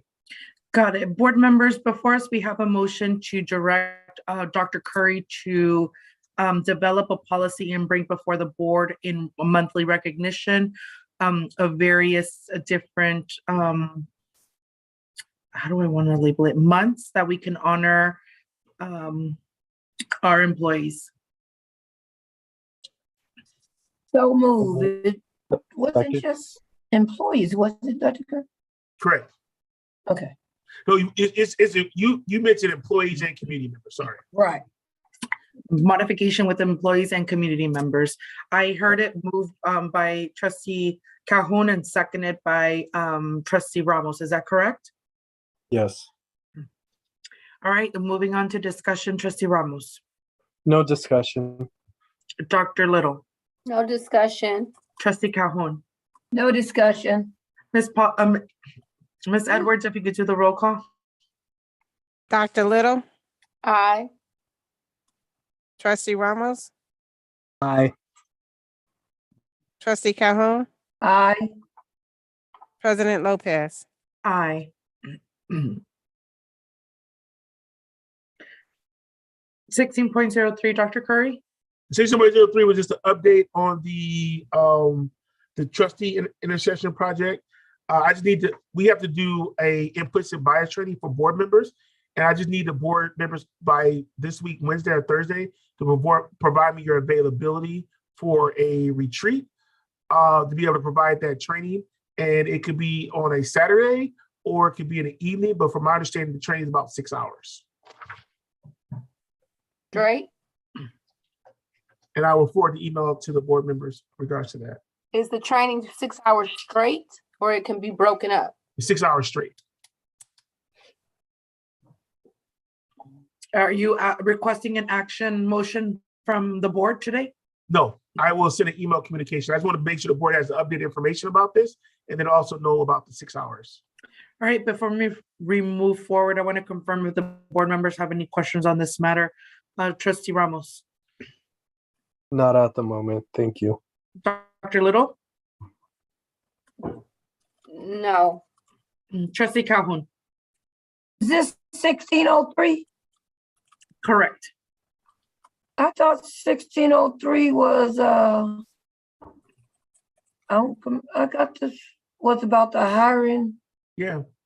Including this at the next board meeting. Let me go back.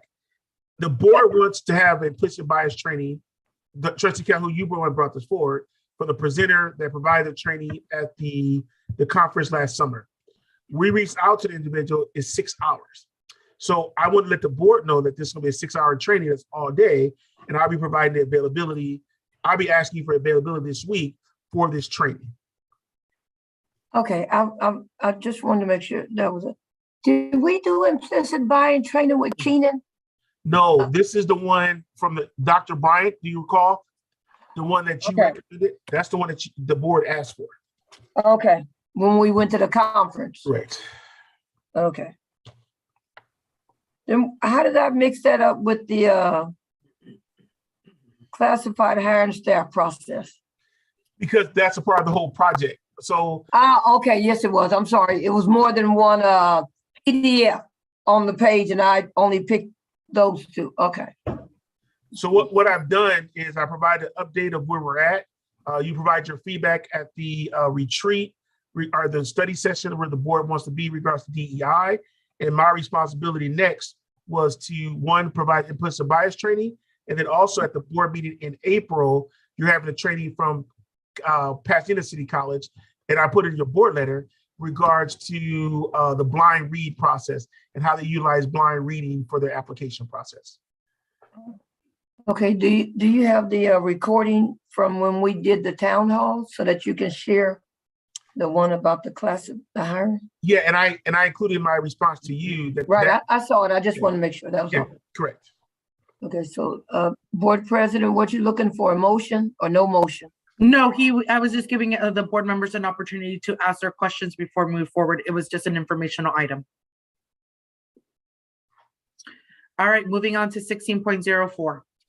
So 16.04 is our updated 5-year fiscal management plan for the district. I think it's a really good document that was developed by our Administrative Services Division, and it includes the recommendations from FIGMAT. So we just want to share this with the board, and we'll bring back next month an updated document regards to our if we weren't under FTS protection, what that would look like. And that's one of the recommendations that FIGMAT asked us to do, and we'll bring that forth next month. Nothing is needed, is an action item needed from us on this? No, the board does not approve. They have not in the past approved the 5-year budget because this gives us planning as we develop our budget each year. So this is more so of a planning document. So the board does not approve the 5-year budget because the board approves the yearly budget for the college. Got it. Board members, I want to give you an opportunity to ask any questions. Trustee Ramos. No questions. Dr. Little. And Trustee Calhoun.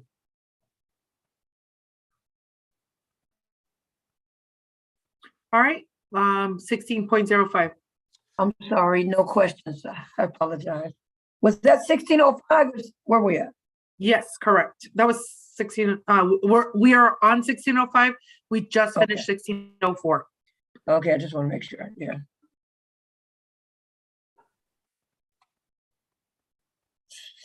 $1605. I have a question. That was all.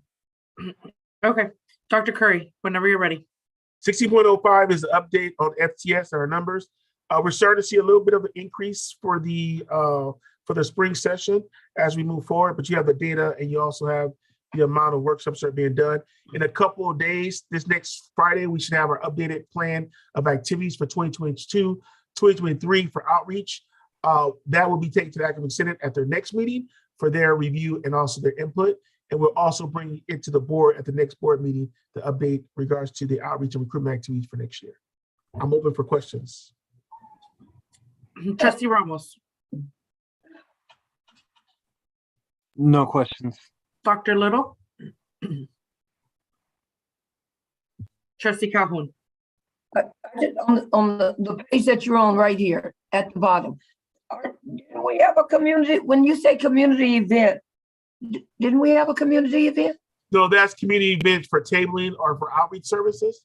That's when they have the event for community. So all they're doing is they're keeping track and reporting out of their activities. And over the next couple of weeks, you're going to start seeing more of these happen as relates to outreach activities. When they do community events, they go to a certain location, like all the colleges are there, or they just, that's what I'm trying to understand. It could be a community tabling event. It could be, I think I got one the other day for Paramount. They asked us to do an event, I think it's this week, right? And that's considered a community event. And they asked us to come out for the community. Okay, I got it now. Okay, thank you. Nothing further. All right. 16.06. 16.06 future in-person meetings. I think the board is decided in regards to 361, how moving forward, but we will set up the little theater for the next board meeting. And if the board members can let me, I sent an email out this week to let me know who's going to be here in person. but we'll be preparing for all 5. And if any of these change, we could do some. We will know. But we're preparing for everyone to be here. Board members, do you have any questions? Trustee Ramos. No question. And Dr. Little? No questions. Trustee Calhoun? No questions. All right, item number 17, grant items, administrative services, grant ratification, State of California Department of General Services, OPR, California Volunteers Retirement number, no, agreement number, CCSFRF022. Move. Second. It's been moved by Trustee Ramos and seconded by Trustee Calhoun. Do we have any question, board members? Trustee Ramos. No questions. Dr. Little. No questions. Trustee Calhoun. No. All right, see no questions. Ms. Edwards, if you could do the roll call. Dr. Little, Aye. Trustee Ramos, Aye. Trustee Calhoun, Aye. President Lopez. Aye. Moving on to item number 18, board policies and administrative regulations. Dr. Curry. We're still working on our board policy to be reviewed this year, working through that. And you have board policies 18.02, 8.03, 18.04, and include the recommendations from the Academic Senate. As you can see that there. These are for information items for first reading. Board members, do we have any questions on section 18? All right, I don't see anything from the resume. We can move on to item number 14 on information items. Item number 19, the information items, I think it's important for the board to recognize that we have a lot of stuff in our information items, but I think one to call out, the board approved the repayment schedule for the line of credit. So our goal is to pay off line of credit by June 30th of 2026, which is a good thing for the district. I also want to bring attention to our OPEB and our item 19.18. If you can open an attachment on that, please, Lauren. So I just want to remind everyone about our other post-employee benefit liability. And our liability was paid off, but the market has took a dip. So it's not fully funded at this time. So if you can look at the number now, I think our number is close to going all the way down to the last page, Lauren.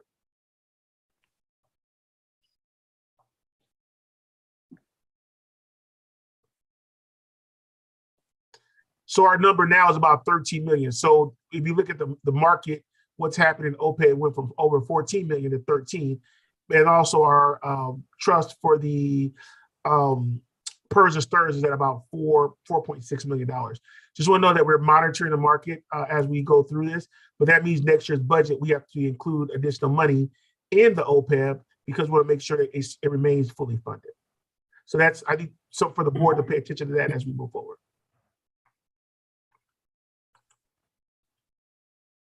And then the final one I wanted to bring to the board's attention is the schedules for the projects.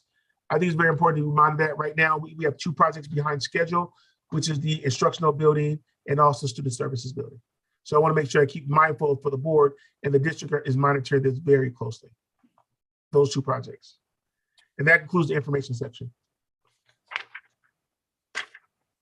Board members, do we have any question? I do, but Dr. Curry, we can talk on our meeting on 1919, okay? Got it. Yes, and I'll put it to the side, 1919. Thank you. All right. I didn't see any other board members unmute themselves, so moving on to item number 20.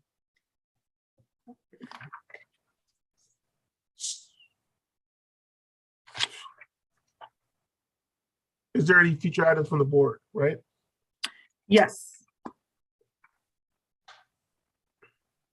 You're just letting us know what you're going to bring forward.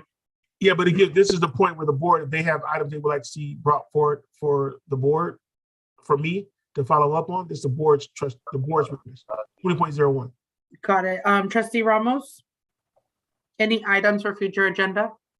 I do not. Thank you. Dr. Little? No specific items, just a continuation of the reports that we've been getting, especially around admissions and our numbers. Thank you so much for all the work. Trustee Calhoun? The same about the admissions, how many students we have and full-time students, and the financial aid, that was pretty good and interesting, so yes. And we could talk about those when we have our meeting, Dr. Curry. It Okay. doesn't necessarily have to be a future agenda. We could have it when we have our one-on-one meeting. Moving on to oral reports. Dr. Curry? So I would like to say at the next board meeting, we'll have the district audit for 2020, 2021. I do want to say thank you to the board for approving the grant for $1.8 million, which is, I think it was over $1.8 million, but that's the grant for our volunteer program with the state of California, where we were funded for that. I just want you to know that I did meet with the governor's office last week about it, and they're excited that we're participating.